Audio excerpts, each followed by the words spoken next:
चलिए guys, zero order reaction को पढ़ते हैं, जो कि बहुत ही इंपॉर्टेंट टॉपिक है। बड़े ध्यान से उसको देखिएगा क्योंकि उस पर क्वेश्चन बहुत आते हैं। सबसे ज्यादा जीरो ऑर्डर और फर्स्ट ऑर्डर पे क्वेश्चन आते हैं। तो अब सवाल को ध्यान से देखिए, हमें करना क्या है। आज का टॉपिक है जीरो ऑर्डर रिएक्शन। सबसे पहले इसका मतलब समझिए। ऐसी रिएक्शन जिसका ऑर्डर जीरो है, सबको समझ में आ गया, यानी कि concentration to the power zero. इस चीज को समझे। अगर ऑर्डर जीरो है तो ऑर्डर को हम लोग एन से लिखते थे, तो एन का वैल्यू क्या है? जीरो। पहली तो ये चीज को समझने की आप लोगों को खासी ज्यादा जरूरत है कि एन की वैल्यू यहां पर जीरो है। अब हम एक ऐसी हाइपोथेटिकल केमिकल रिएक्शन लेते हैं जिसमें हम लोग मान लेंगे कि उसका ऑर्डर जीरो है। उसके लिए हम लोग क्या करने वाले हैं? कैलकुलेशंस करने वाले हैं। ध्यान से उसको देखिएगा, ठीक है। सो यहां पर एक केमिकल रिएक्शन लेते हैं। मैं मान लेता हूं कि हमारे पास एक रिएक्टेंट है ए। ध्यान से उसको देखिएगा। जो आपको क्या दे रहा है, वो आपको यहां पर प्रोडक्ट बी दे रहा है। ध्यान से उसको देखिएगा। एक रिएक्टेंट ए है जो आप लोगों को प्रोडक्ट बी दे रहा है। सबको क्लियर है? अब हमें क्या करना है, जरा ध्यान से उसको देखिए। At t equals to zero, मतलब जब केमिकल रिएक्शन शुरू ही नहीं हुआ है, मैं एक ही कॉन्सेंट्रेशन मान लेता हूं। क्योंकि मैं एक ही कॉन्सेंट्रेशन की बात कर रहा हूं, तो कॉन्सेंट्रेशन को सी से लिखते हैं, तो इसकी इनिशियल कॉन्सेंट्रेशन को सी जीरो कह देते हैं। एक ही बात है, सिंबल है, कुछ भी ले लो। तो यहां पर मैं इसको सी जीरो ले रहा हूं। सी जीरो का मतलब कॉन्सेंट्रेशन एट जीरो टाइम। सबको क्लियर हो गया? It is a number and nothing else. यहां पर कॉन्सेंट्रेशन एट जीरो टाइम, ये आप लोगों को ध्यान रखना, ठीक है। सो फाइनली ये सी जीरो हो गया। क्योंकि केमिकल रिएक्शन शुरू ही नहीं हुआ है, तो बी की वैल्यू कितनी हो जाएगी? जीरो, क्योंकि ये बनेगा ही नहीं। सबको क्लियर है? अब हम चलते हैं कि any time t equals to t, any time t पर चलते हैं। मैं मान लेता हूं कि ये जैसे आगे प्रोसीड करेगी, तो वो टाइम किसी पर्टिकुलर टाइम टी पर हम लोग एक ही कॉन्सेंट्रेशन को चेक करते हैं। ऑब्वियसली रिएक्टेंट है ए, तो उसकी कॉन्सेंट्रेशन धीरे धीरे घटेगी। सही बात है। तो अब इसकी जो कॉन्सेंट्रेशन है वो घट के कितनी हो गई है? सी टी। देखिए, सी नॉट कब लिखा? जब टाइम जीरो था। सी टी कब लिखा? जब टाइम टी था। सबको क्लियर है? तो ये सिंबॉलिक रिप्रेजेंटेशन, ध्यान से इसको देख लीजिएगा, ठीक है। उस टाइम पे बी कितना बन गया? अपन मान लेते हैं कि बी की वैल्यू हो गई बीटी। सबको समझ में आ गया? It's a number, nothing else. So B का कॉन्सेंट्रेशन जीरो से बीटी पे चला गया, यानी कि बढ़ गया। ए का कॉन्सेंट्रेशन सी नोट से सीटी पे चला गया, यानी कि घट गया। क्योंकि ये रिएक्टेंट है तो ऑब्वियसली घटेगा, बी प्रोडक्ट है तो ऑब्वियसली बढ़ेगा टाइम के रिस्पेक्ट में, ठीक है। सो अब इस चीज को ध्यान से देखिएगा। सबसे पहले इस केमिकल रिएक्शन के लिए हम लोग दोनों तरह से रेट को लिखना सीखेंगे, जो हमने इनिशियल क्लासेस में सीखा था और जो हमने अभी रिसेंटली 7th और 8th लेक्चर में सीखा है। रेट को दो तरह से लिख सकते हैं, आपको पता है, एक तो डिफरेंशियल रेट लो के रिस्पेक्ट में और एक रेट लो के रिस्पेक्ट में। तो दोनों तरह से रेट को लिखते हैं। अगर मैं यहां पर सबसे पहले रेट को रिप्रेजेंट करूं in terms of differential rate लो, मतलब डिफरेंशिएशन के केस में लिखूं उसको, वो क्या होता है? That is change in concentration with respect to time, that's it, और कुछ भी नहीं होता है। तो मैं आपको यहां पर सबसे पहले हम लोग क्या लगाने वाले हैं? डिफरेंशियल रेट लो। तो यहां पर लगा देते हैं हम लोग डिफरेंशियल रेट लॉ, ठीक है। डिफरेंशियल रेट लॉ कहता है कि आप इसको change in concentration with respect to time लिख दो। तो आप अगर इसके अकॉर्डिंग लिखोगे तो rate of this particular reaction r is equals to, small r ले लेते हैं, रेट को क्या लिख देते हैं? Small r. अगर आप रिएक्टेंट के केस में लिख रहे हैं तो आप माइनस का साइन लगाते हैं और फिर साथ में क्या लिखते हैं? Change in concentration with respect to time. इसी को बोलते हैं डिफरेंशियल रेट लॉ। या फिर आप इसको यूं भी लिख सकते हैं, that is minus of d change in concentration of A with respect to time. ये लीजिए, minus d A by D t भी लिख सकते हैं, एक ही बात है। एक ही कॉन्सेंट्रेशन में change with respect to time, उसको हम लोग डीसी बाई डीटी भी लिख सकते हैं, change in concentration with respect to time. Minus का साइन क्यों लगाया? क्योंकि यहां पर रिएक्टेंट के केस में हम लोग लिख रहे हैं, इसलिए माइनस का साइन हमने लगा दिया। सबको क्लियर हो गया? सो ये हो गया, ए के रिस्पेक्ट में रेट लिख दिया आपने इसी केमिकल रिएक्शन के लिए, ये रेट ही तो है। अब जरा ध्यान से इसको देखिए। अब हम आगे चलते हैं, जो हमने 7th और 8th लेक्चर में ऑर्डर के रिस्पेक्ट में रेट को लिखना सीखा है वो हम लिखते हैं। अगर इसी केमिकल रिएक्शन के लिए मैं आपको बोलूं, चलिए रेट लो लगाइए। अब रेट लो कैसे लगाते हैं? रेट लो के मुताबिक किसी भी केमिकल रिएक्शन का रेट कैसे लिखा जाता है? So rate R is equals to rate constant, और साथ में क्या आता है? Reactant to the power order. और ऑर्डर कितना है रिएक्शन का? जीरो। ये मैं पहले ही बोल चुका हूं, ऊपर देखिए। सो फाइनली किसी की भी पावर जीरो कितनी होती है? 1। तो R की वैल्यू किसके बराबर आ गई? के। तो यहां पर हमारे पास दो इक्वेशन आ गई। ये इक्वेशन नंबर 1 बोल देते हैं, इक्वेशन नंबर 2 बोल देते हैं। अब हम चलते हैं आगे, बस यहीं से आपका खेल शुरू होता है। क्लियर है? अब देखिए कि इस केमिकल रिएक्शन के लिए इक्वेशन नंबर 1 भी रेट को रिप्रेजेंट कर रही है, इक्वेशन नंबर 2 भी रेट को रिप्रेजेंट कर रही है। ये दोनों ही रेट है। एक बच्चे ने सवाल भी पूछा था कि एक ही चीज को रिप्रेजेंट करने के दो तरीके कैसे हो सकते हैं? भाई हो सकते हैं। आप याद रखो, साइंस के स्टूडेंट को यह सवाल आई थिंक पूछना नहीं चाहिए किसी एक सवाल का जवाब एक हो सकता है, लेकिन उसको ढूंढने के तरीके तो बहुत हो सकते हैं ना। तो ये भी रेट को रिप्रेजेंट करता है, ये भी रेट को रिप्रेजेंट करता है। तो चलो दोनों को इक्वल इक्वेट कर देते हैं। अगर मैं दोनों को बराबर लिख दूं तो क्या होगा, जरा ध्यान से उसको देखिएगा। तो फाइनली ध्यान से उसको देखिएगा भाई, बहुत इंपॉर्टेंट। अब इसके बाद तो फाइनली हम लोग क्या करने वाले हैं, इस रेट और इस रेट को इक्वल रखते हैं। सो कैन आई से कि माइनस dc बाई dt वो किसके बराबर होगा, which is equal to k for zero order reaction, yes और नो। देखिए minus dc by dt is equal to k, दिखाई दे रहा है सब लोगों को। अब मैं क्या कर रहा हूं, मैं चाहता हूं कि इसको मैं सोल्व करूं। ये एक मैथमेटिकल इक्वेशन है जिसको मैं सोल्व करना चाहता हूं। तो डिफरेंशिएशन को खत्म कौन करता है, इंटीग्रेशन। सिंप्लीफाई करना चाहता हूं तो इंटीग्रेशन, तो मैं दोनों तरफ इंटीग्रेशन कर देता हूं। देखिए मैं इस तरफ भी इंटीग्रेशन कर देता हूं, मैं इस तरफ भी इंटीग्रेशन कर देता हूं। बट इंटीग्रेशन किसके रिस्पेक्ट में होगा उसको मैं थोड़ा सा उधर लिख देता हूं ताकि हमारे पास जगह बन जाए, ठीक है। सो डोंट वरी, मैं इसको थोड़ा सा खिसका के लिख रहा हूं। तो ध्यान से इसको देखिए, which is equal to integration of k, सही है, ऐसा लिख दिया हमने। लेकिन इंटीग्रेशन किसके रिस्पेक्ट में करोगे, क्योंकि सब कुछ टाइम के रिस्पेक्ट में चेंज हो रहा है, तो इंटीग्रेशन भी टाइम के रिस्पेक्ट में ही करेंगे। तो यहां पर मैं क्या लिखूंगा, dt टाइम के रिस्पेक्ट में इंटीग्रेशन, तो इसलिए मैंने dt लगाया। तो यहां पर भी टाइम के रिस्पेक्ट में इंटीग्रेशन होगा।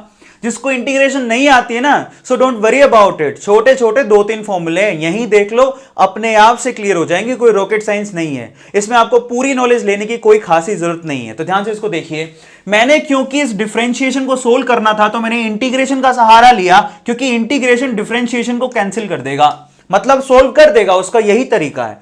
तो हम लोग क्या करने वाले हैं, जरा ध्यान से इसको चेक करो। ये dt से हो गया, ये dt कैंसिल, दिखाई दे रहा है। सो फाइनली इस तरफ क्या बचा, फाइनली इस तरफ बचा इंटीग्रेशन ऑफ, माइनस का साइन बाहर निकाल लेता हूं, dc which is equals to integration of k, क्योंकि कांस्टेंट है उसको बाहर निकाल लो, dt। यही बचा ना, और तो कुछ बचा ही नहीं है यहां पर।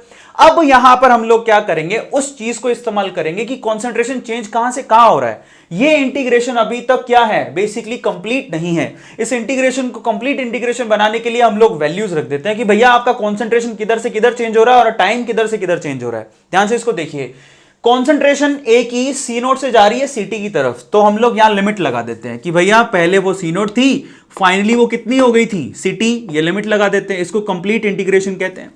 सबको समझ में आ गया। तो सी नोट से सी टी में आपकी कॉन्सेंट्रेशन चेंज हो रही है। अच्छा टाइम कैसे चेंज हो रहा है, जीरो से लेके टी। ध्यान से देखिए यहां पर जीरो से लेके टी, ये कॉन्सेंट्रेशन था बी का, यहां देखिए जीरो से लेके टी तक टाइम चेंज हो रहा है। तो फाइनली यहां पर जीरो लगा दूं और यहां टी लगा दूं, टाइम ऐसे चेंज हो रहा है। तो अब ध्यान से देखिए, बहुत सिंपल है। ये क्या है, डिफरेंशिएशन, ये क्या है, integration. These are opposite to each other, एक दूसरे को कैंसिल करेंगे तो इसका वैल्यू कितना आएगा, डी ने इंटीग्रेशन को खत्म किया तो क्या बचेगा, सिर्फ सी। अब जरा ध्यान से इसको देखिए, बहुत सिंपल है। कई लोग इसको आप ऐसे समझ लीजिए, मैं इस कॉर्नर पे लिख देता हूं इंटीग्रेशन ऑफ dx, ठीक है, कुछ भी लिमिट दिया हो, यहां पर मान लो x1 से x2 दिया हो, तो इसकी वैल्यू होती है x, और आप उसके साथ क्या करोगे, लिमिट लगाओगे x1 एंड x2, ऐसा होता है, दैट्स इट, और कुछ नहीं है। मैं अगर स्ट्रेट फॉरवर्ड बोलूं तो इस इंटीग्रेशन को, इस डिफरेंशिएशन के कैंसिल कर दे तो बचेगा सिर्फ c, और आप c पे क्या लगाओगे, माइनस का साइन तो है ही साथ में, और c पे क्या लगाओगे, लिमिट लगाओगे, कितनी, c नोट से ct। कितना आसान है, क्या इसके लिए क्यों बहुत ज्यादा समझ की जरूरत है क्या, नहीं है, ठीक है। सो फाइनली इसने d की वैल्यू को ही खत्म कर दिया। सो फाइनली यहां पर आ जाओ, which is equal to k, again इस इंटीग्रेशन, इस डिफरेंशिएशन को खत्म किया, बचेगा क्या, सिर्फ t, और उस पर लिमिट क्या लगाओगे, जीरो से लेके t तक। बहुत आसान है, जरा ध्यान से इसको देख लीजिए, ठीक है। अब लिमिट कैसे लगाते हैं, सबसे पहले अपर लिमिट, फिर लगती है लोअर लिमिट। तो ध्यान से इसको देखिए, इसी के अंदर, क्योंकि यही वेरिएबल था, कॉन्सेंट्रेशन किधर से चेंज हो रही है, सबसे पहले सी नोट थी, फाइनली वो सी टी हो गई। तो लिमिट लगाने का तरीका होता है, सबसे पहले अपर लिमिट माइनस करते हैं लोअर लिमिट, तो माइनस का साइन तो पहले से ही बाहर था। अपर लिमिट कितनी है, सी टी, लोअर लिमिट कितनी है, सी नोट, ये लीजिए लगा दिया। इस सी में ही आपको करना है, क्योंकि सी की वैल्यू चेंज हो रही है, कैसे, यहां से यहां जा रही है, तो upper limit minus lower limit, which is equal to k. अब आप टी का वैल्यू देखिए, टी का वैल्यू जीरो से लेके टी तक जा रहा है, अपर limit minus lower limit, upper limit इसकी टी है, लोअर लिमिट इसकी जीरो है, खत्म हो गया। सो फाइनली ये तो पूरा ही सोल्व हो गया, अब कुछ बचा नहीं है। इस माइनस के साइन को आप क्या करो, उस तरफ लेके जाओ तो और इजी हो जाएगा। सभी इक्वेशन को माइनस से मल्टीप्लाई कर दो तो इधर क्या बचेगा, c T minus c naught is equal to minus के टी, बचेगा कि नहीं बचेगा। सो फाइनली क्या मैं इसको, ये आप देखिए यहां पर, आप इसको इस वे में भी लिख सकते हैं, कोई प्रॉब्लम नहीं है, या फिर एक काम कीजिए, आप सिंपली इस सी नोट को उधर लेके जाइए। मैं क्यों कर रहा हूं उसका रीजन बताऊंगा। So finally c T is equal to minus के टी प्लस सी नॉट। बहुत इंपॉर्टेंट है, बहुत ही ज्यादा इंपॉर्टेंट है, ध्यान से उसको देखिए। Now look at it again, ये जो आपने रिप्रेजेंट किया है, मैं इसको स्टार लगा रहा हूं, जरा ध्यान से मेरी बात को सुनिएगा, क्योंकि ये जो इक्वेशन है वो इंटीग्रेशन से आई है, इसीलिए इस इक्वेशन को इंटीग्रेटेड रेट लॉ भी कहते हैं। क्या कहते हैं, मैं लिख देता हूं नीचे, this is called integrated rate law. ठीक है, इंटीग्रेटेड रेट लॉ किसके लिए, for zero order reaction, for zero order reaction. बहुत इंपॉर्टेंट है बच्चों, ध्यान से देखना, zero order reaction, zero order reaction के लिए इसको हम लोग इंटीग्रेटेड रेट लॉ भी कहते हैं। अब यहां पर सीटी क्या है, दैट इज किसी टाइम टी पे कॉन्सेंट्रेशन, के क्या है, रेट कांस्टेंट, टी क्या है, कोई पर्टिकुलर टाइम टी, और सी नोट क्या है, इनिशियल कॉन्सेंट्रेशन। सब लिखा है यहां पर, देखिए C naught initial concentration, C T क्या है, ये कॉन्सेंट्रेशन है टाइम टी। क्लियर हो गया, के क्या है, दैट इज रेट कांस्टेंट। तो इस तरह से हम लोग इंटीग्रेटेड रेट लॉ निकालते हैं, किसके लिए, जीरो ऑर्डर रिएक्शन के लिए। और मैंने एक एक चीज को बड़े संभाल के लिखा है। मैं आप सबसे रिक्वेस्ट करता हूं, बहुत धीमे धीमे इसलिए चल रहा हूं, मैं जानता हूं कि इसको बायो वाले बच्चे भी देख रहे हैं, मैथ वाले बच्चों के लिए मुझे पता है चीज आसान है, इसलिए मैं एक एक चीज को, एक एक स्टेप को बहुत ध्यान से लिख रहा हूं, और आपके लिए ये रिजल्ट काफी ज्यादा इंपॉर्टेंट है और इसको हम लोग इस्तेमाल करने वाले हैं। सो चलिए गाइस, फटाफट से इसका स्क्रीनशॉट ले लीजिए, उसके बाद हम लोग आगे चलेंगे, ले लीजिए। सो फाइनली हम लोगों ने जीरो ऑर्डर रिएक्शन के लिए इंटीग्रेटेड रेट लॉ निकाल लिया, और वो क्या है, उसको रिप्रेजेंट कैसे करते हैं। फॉर जीरो ऑर्डर रिएक्शन लिख लीजिए इंटीग्रेटेड रेट लॉ, बहुत इंपॉर्टेंट है, इंटीग्रेटेड रेट लॉ, यानी कि डिफरेंशिएशन खत्म। इंटीग्रेटेड रेट लॉ कैसे लिखते हैं, that is very simple, c T is equals to minus के टी प्लस सी नॉट। आप इसको आगे पीछे भी कर सकते हैं, आपकी बुक में c t equals to C naught minus के टी लिखा है, एक ही बात है, ए प्लस बी लिखो चाहे बी प्लस ए लिखो, कोई फर्क पड़ता है क्या, नहीं। तो ये आपके पास इंटीग्रेटेड रेट लॉ है। अब मैंने इसको इसी सीक्वेंस में क्यों लिखा, क्योंकि एक लाइन का इक्वेशन है। कैसे पता लगेगा, ये एक ऐसी लाइन का इक्वेशन है जो y एक्सिस पर c पॉइंट पर काटेगी, यानी इसको कंपैरिजन किससे करोगे, देखो अब सीधे सीधे बताता हूं। देखिए आपने एक लाइन का इक्वेशन पढ़ा होगा, y is equals to mx, याद है, और प्लस में c। ये एक लाइन का इक्वेशन होता है जो y एक्सिस को किधर काटता है, c पॉइंट पे। अब बराबर से कंपैरिजन कर लो, ये लाइन का इक्वेशन होता है, यहां पर एक एक वैल्यू ऊपर लिखी है, तो यहां से कंपैरिजन में क्या समझ में आता है, तो मैं बॉक्स में लिख देता हूं, जरा ध्यान से इसको देखिए, उसके बाद इसका ग्राफ प्लॉट करेंगे। इसके कंपैरिजन में क्या समझ में आता है कि y एक्सिस पे आपको क्या लिखना है, ct, सही है, ध्यान से देखिएगा। अब देखिए ये रहा x, ये रहा x एक्सिस पे क्या लिखोगे, टाइम t। ऑब्वियसली टाइम के रिस्पेक्ट में कॉन्सेंट्रेशन कैसे चेंज हो रही है, उसी का वेरिएशन तो चेक करना है। ये दो चीजें हो गई आपके पास, हमें y एक्सिस मालूम पड़ गया, x एक्सिस मालूम पड़ गया। कंपैरिजन करने का तरीका, y एक्सिस पर किधर काटेगा, यानी कि c का वैल्यू कितना होगा, c नॉट, ध्यान से देखिए, और इसका स्लोप यानी कि कैपिटल M, वो कितना होगा, माइनस के, मतलब स्लोप नेगेटिव है, इसका मतलब लाइन नीचे की तरफ आएगी। तो यहां से हम लोग क्या कर सकते हैं, इन सारी चीजों के बदौलत हम लोग इसका ग्राफ प्लॉट कर सकते हैं। सो फाइनली किसी भी जीरो ऑर्डर केमिकल रिएक्शन के लिए अगर हम ग्राफ प्लॉट करें, किसके किसके बीच में, मैं इधर बना रहा हूं ग्राफ, जरा ध्यान से इसको देखिए, ये हमारा y एक्सिस, ये हमारा x एक्सिस। सो y एक्सिस पे क्या लिखोगे, ct, यानी कि कॉन्सेंट्रेशन, ये लीजिए कि कॉन्सेंट्रेशन ऑफ रिएक्टेंट कैसे चेंज हो रही है, किसके रिस्पेक्ट में, टाइम के रिस्पेक्ट में, ठीक है। अच्छा, टाइम t इक्वल्स टू 0 पर कॉन्सेंट्रेशन कितनी, c नॉट, ये तो आप पहले ही पढ़ के आ चुके हो, चाहो तो रख के देख लो, टाइम t इक्वल्स टू 0 रखो, ct की वैल्यू c नॉट के बराबर आ रही है, सही है। सो फाइनली मतलब क्या है कि टाइम t इक्वल्स टू 0 पर रिएक्टेंट की कॉन्सेंट्रेशन थी c नॉट, ये लीजिए, ये वाला पॉइंट मान लेते हैं। धीरे धीरे उसकी कॉन्सेंट्रेशन घटती है, और मजे की बात, जो कॉन्सेंट्रेशन जीरो ऑर्डर में घट रही होती है वो एक सीधी लाइन होती है, वो भी घटते हुए, डिक्रीजिंग में। ध्यान से इसको देखिए कैसे बनाओगे। सो फाइनली धीरे धीरे रिएक्टेंट की कॉन्सेंट्रेशन घटने लगती है, ये देखिए, ये लीजिए जी, ये एक ग्राफ आएगा जिसका स्लोप नेगेटिव दिखाई दे रहा है। तो इस ग्राफ का जो स्लोप होगा बेसिकली वो क्या होगा, माइनस के, यानी कि नेगेटिव। सबको समझ में आ गया? बस इस तरह से इसका ग्राफ प्लॉट करना होता है, दैट्स इट, और कुछ नहीं करना होता है। क्लियर हो गया सब लोगों को? अच्छा, इस एक्सिस पे जरा ध्यान से इसको देखिए, ये जो एक्सिस है उसको क्या बोलेंगे? ct, और ये वाला एक्सिस t। सबको क्लियर है? ये ध्यान रखना आपको, इस तरफ ct बढ़ रहा है धीरे धीरे, लेकिन t का वैल्यू 0 है। इस तरफ क्या बढ़ रहा है? टाइम बढ़ रहा है, तो ct का वैल्यू 0 है। तो अगर आपसे कोई पूछे कि ये पॉइंट बताइए कि ये पॉइंट कौन सा है, तो ct का वैल्यू 0 रख दो। तो जब इस इक्वेशन में ct का वैल्यू 0 रखोगे तो टाइम कितना आ रहा है जरा चेक करो। By putting the value of ct is equal to 0, तो 0 रखा तो ये क्या आया? That is minus of kt, plus में क्या आया? c naught. तो इसका मतलब kt किसके बराबर है? c naught. तो time t is equal to c naught by k। तो ये जो पॉइंट है जो इंटरसेक्ट कर रहा है x एक्सिस पे, उसकी वैल्यू कितनी है? That is c naught by k। ये लीजिए जी, ये आपके पास t का वैल्यू आ गया। बहुत इंपॉर्टेंट है कि ये पॉइंट कितना है, that is c naught by k, और ये वाला पॉइंट कितना है? c नोट, ये पता होना चाहिए। क्लियर हो गया? ये c नोट कैसे निकाला जरा सोचो। ये c नोट निकाला after putting time t equals to 0, क्योंकि इस एक्सिस पे टाइम 0 है, सिर्फ कॉन्सेंट्रेशन चेंज हो रही है। इस एक्सिस पे ct की वैल्यू 0 रखनी है। आपको क्या रखना है? ct की वैल्यू 0 रखनी है। आपको ऑटोमेटिकली ये पॉइंट पता लग जाएगा, c नोट बाई k। यानी कि ये जो दो लाइन है वो दो पॉइंट से मिलकर बनी है। इसमें से एक पॉइंट है c नोट एंड 0, दूसरा पॉइंट क्या है? c naught by k and 0। सबको समझ में आ गया? अगर कोई कोऑर्डिनेट पूछे आपसे तो y और x कोऑर्डिनेट बता सकते हो इन पॉइंट्स के क्या होंगे। सबको समझ में आ गया? तो अगर मैं कहूं कि इस पॉइंट का कोऑर्डिनेट बताओ, तो इस पॉइंट के कोऑर्डिनेट देखिए, इसका x कोऑर्डिनेट तो 0 है, जबकि इसका y कोऑर्डिनेट कितना है? c note. सबको क्लियर हो गया?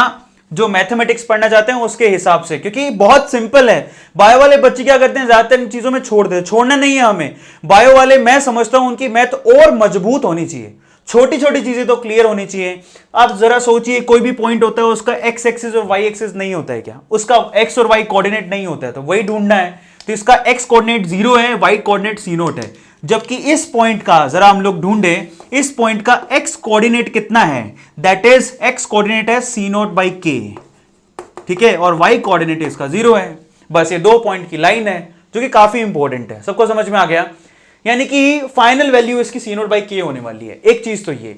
दूसरा, हम लोग यहां पर हाफ लाइफ भी कैलकुलेट कर सकते हैं। हाफ लाइफ का मतलब समझे सबसे पहले तो, इस पे सवाल भी बहुत आते हैं। Now will calculate half life. ठीक है, क्या कैलकुलेट करने वाले हैं? Half life. हाफ लाइफ का मतलब क्या होता है?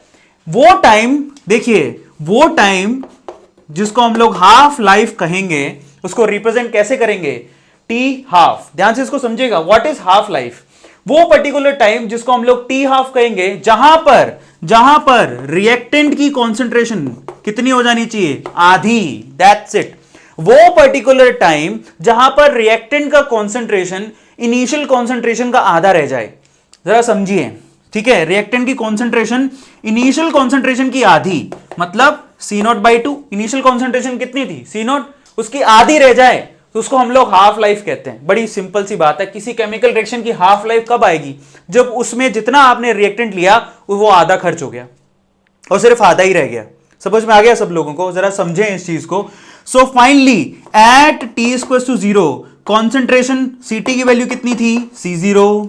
सीधी सी बात है। Concentration time t equals to 0 पर कॉन्सेंट्रेशन का वैल्यू था c नोट, ये तो सबको पता है। अब हम एक ऐसा टाइम ढूंढ रहे हैं t हाफ, जब आपकी ct की वैल्यू कितनी हो जाएगी? c naught by 2।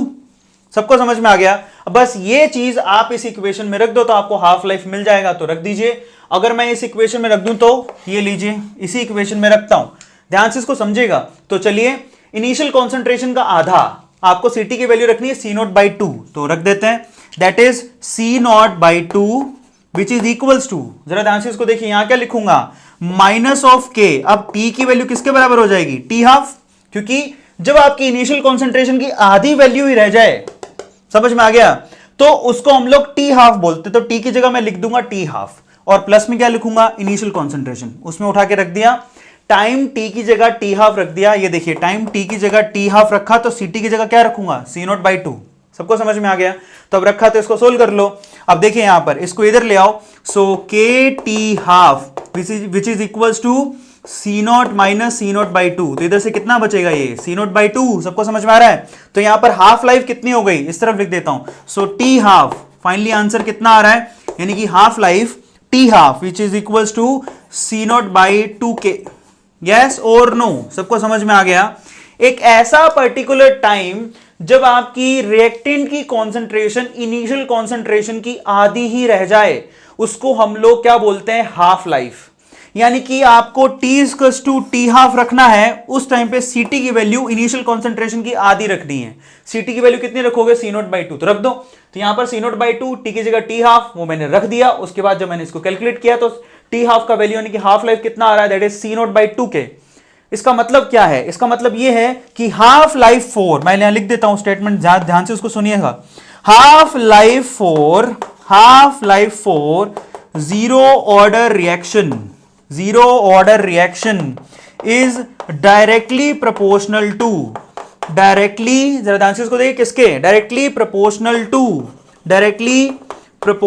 टू किसके प्रोपोर्शनल आ रही है? Initial concentration. बहुत इंपॉर्टेंट है, proportional to initial concentration. Notes बनाइएगा तभी मजा आएगा। इनिशियल कॉन्सेंट्रेशन ऑफ रिएक्टेंट, ये बहुत इंपॉर्टेंट है।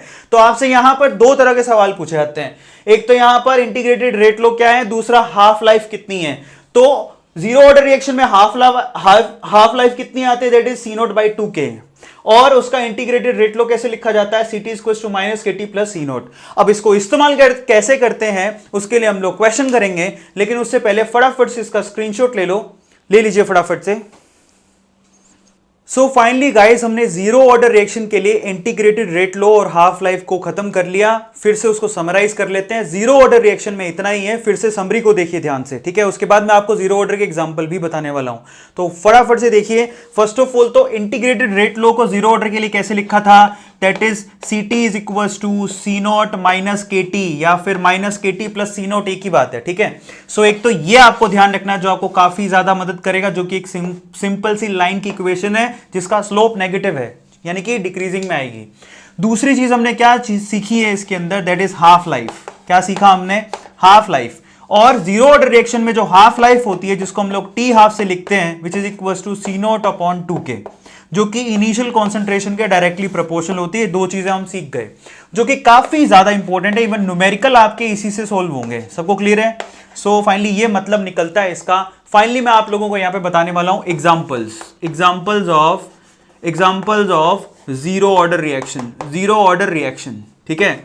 तो जीरो ऑर्डर रिएक्शन के आप लोगों को क्या बताने वाला हूं? एग्जांपल। तो उसको बड़े ध्यान से समझिएगा कि ऐसे कौन से केमिकल रिएक्शंस होती है जिनमें ऑर्डर जीरो होता है, मतलब कॉन्सेंट्रेशन पे डिपेंड ही नहीं करती, मतलब उसका यही निकला, ठीक है? तो जरा ध्यान से उसको देखिए। जीरो ऑर्डर रिएक्शन के स्ट्रेट फॉरवर्ड एग्जांपल है जितनी भी ठीक है, फोटोकेमिकल रिएक्शंस होती हैं। फोटोकेमिकल रिएक्शंस मतलब जहां पर सनलाइट का इस्तेमाल होता है। याद है? सनलाइट का इस्तेमाल जहां पर भी होता है, वो सारी की सारी रिएक्शन जीरो ऑर्डर रिएक्शन होती है। आपको देखा हो कभी कभार किसी केमिकल रिएक्शन पे इस तरह से लिखा होता है A से B और यहां लिखा होता है HNu क्या होता है बच्चों? That is energy of sunlight, E = HNu। ये कहां पढ़ा होगा आपने? स्ट्रक्चर ऑफ एटम में। ध्यान है? इलेक्ट्रोमैग्नेटिक वेव की एनर्जी को HNu से लिखते हैं। जहां पर भी HNu दिखता है आपको, वो सनलाइट का इस्तेमाल कर रहे हैं उस केमिकल रिएक्शन में, उसको हम लोग फोटोकेमिकल रिएक्शंस बोलते हैं और वो जीरो ऑर्डर रिएक्शन होती है। ये क्लैरिटी होनी चाहिए सब लोगों को। और HNu आपने बहुत बार देखा होगा 11th क्लास में कि HNu लिखा उस केमिकल रिएक्शन पे, याद है? तो चलिए, पहला एग्जांपल तो ऐसा हो गया। सेकंड एग्जांपल किधर है? That is decomposition of HI, decomposition of HI, ठीक है? कहां पर? On the surface. ये HI का डीकंपोजिशन ऐसे नहीं होता, on the surface of gold, सोने के यानी कि गोल्ड के सरफेस पर HI का डीकंपोजिशन होता है। उससे वो क्या बनाता है? हाइड्रोजन एंड और साथ में क्या होता है? आयोडीन। और इसके अलावा एग्जांपल एक और ले सकते हो, that is again decomposition of ammonia. याद करो, अमोनिया का डीकंपोजिशन होता है, क्या बनेगा? नाइट्रोजन और हाइड्रोजन। किस पे? On the surface of platinum के सरफेस पर अमोनिया की डीकंपोजिशन होती है और उससे नाइट्रोजन और हाइड्रोजन बनता है। और ये केमिकल रिएक्शंस जनरली कैसी होती हैं? Zero order. सबको समझ में आ गया? ये सिंपल एग्जांपल है। सारी की सारी सनलाइट वाली रिएक्शन जीरो ऑर्डर रिएक्शन होती है। एक दो एग्जांपल मैंने आपको डिकम्पोजिशन के भी दिए, HI का डिकम्पोजिशन हो गया, अमोनिया का एक्चुअली मैंने क्यों दिया, क्योंकि ये एग्जाम में पूछे आ चुके हैं कि HI का डिकम्पोजिशन अगर गोल्ड पर हो रहा है तो बताइए उसका ऑर्डर क्या होगा, जीरो ऑर्डर रिएक्शन होता है, ऐसे भी आपको ध्यान रखना है। अमोनिया का डिकम्पोजिशन प्लेटिनम पे होता है, उसका ऑर्डर भी जीरो होता है। तो यहां पर हमने कंप्लीटली जीरो ऑर्डर रिएक्शन को खत्म कर लिया। नेक्स्ट टाइम पे हम इसके न्यूमेरिकल करेंगे जिससे आपको कॉन्सेप्ट में और ज्यादा क्लैरिटी आएगी। टिल देन गाइस इसको अच्छे से रिवाइज करो, स्क्रीनशॉट लेना चाहो तो फटाफट से ले लो, ले लिया। सो चलिए गाइस आज का हमारा टॉपिक है that is first order reaction. First order reaction का पहले तो मतलब समझें, ऐसी केमिकल रिएक्शन जिसका ऑर्डर कितना हो, फर्स्ट यानी कि 1, यानी कि मतलब यह निकलता है कि n की वैल्यू जिसको हम लोग ऑर्डर कहते हैं उसकी वैल्यू कितनी होनी चाहिए, 1। चलिए अब हाइपोथेटिकली हम लोग एक केमिकल रिएक्शन ले लेते हैं और उस पर अप्लाई करके देखते हैं, ठीक है। सो फटाफट से देखिए, suppose we have a reactant, ध्यान से देखिएगा, हमारे पास एक रिएक्टेंट है जो आपको क्या देता है, एक प्रोडक्ट देता है B। ध्यान से देखिएगा, ये एक रिएक्टेंट हुआ और ये जो प्रोडक्ट है B वो आप लोगों को मिल रहा है इस केमिकल रिएक्शन में। सो फाइनली सबसे पहले हम लोग क्या करते हैं, T=0 पर, टाइम T=0 पर A का कॉन्सेंट्रेशन मान लेते हैं C0। देखिए C0 ये वही काम कर रहा हूं वापस, concentration of A at time T=0 is C0, ठीक है। क्योंकि अभी केमिकल रिएक्शन शुरू ही नहीं हुई है तो B का वैल्यू कितना होगा, 0। सबको समझ में आ गया। अब चलते हैं आगे, एट एनी टाइम T, किसी भी पर्टिकुलर टाइम T पर A का कॉन्सेंट्रेशन हम लोग मान लेते हैं Ct। कितना मान लिया, Ct। और एक्चुअली क्या होगा जरा समझिए, ये रिएक्टेंट है तो धीरे धीरे कॉन्सेंट्रेशन घटेगा। और एक्चुअल में यहां से एक बात तो हम लोग क्लियरली कह सकते हैं that the value of Ct is less than C0, यानी कि C0 से धीरे धीरे घट के वो Ct पे पहुंच गया। मैं मान लेता हूं कि C0 से कॉन्सेंट्रेशन कितना घट चुका है, C0 में से X घट चुका है, ऐसा मान लेते हैं।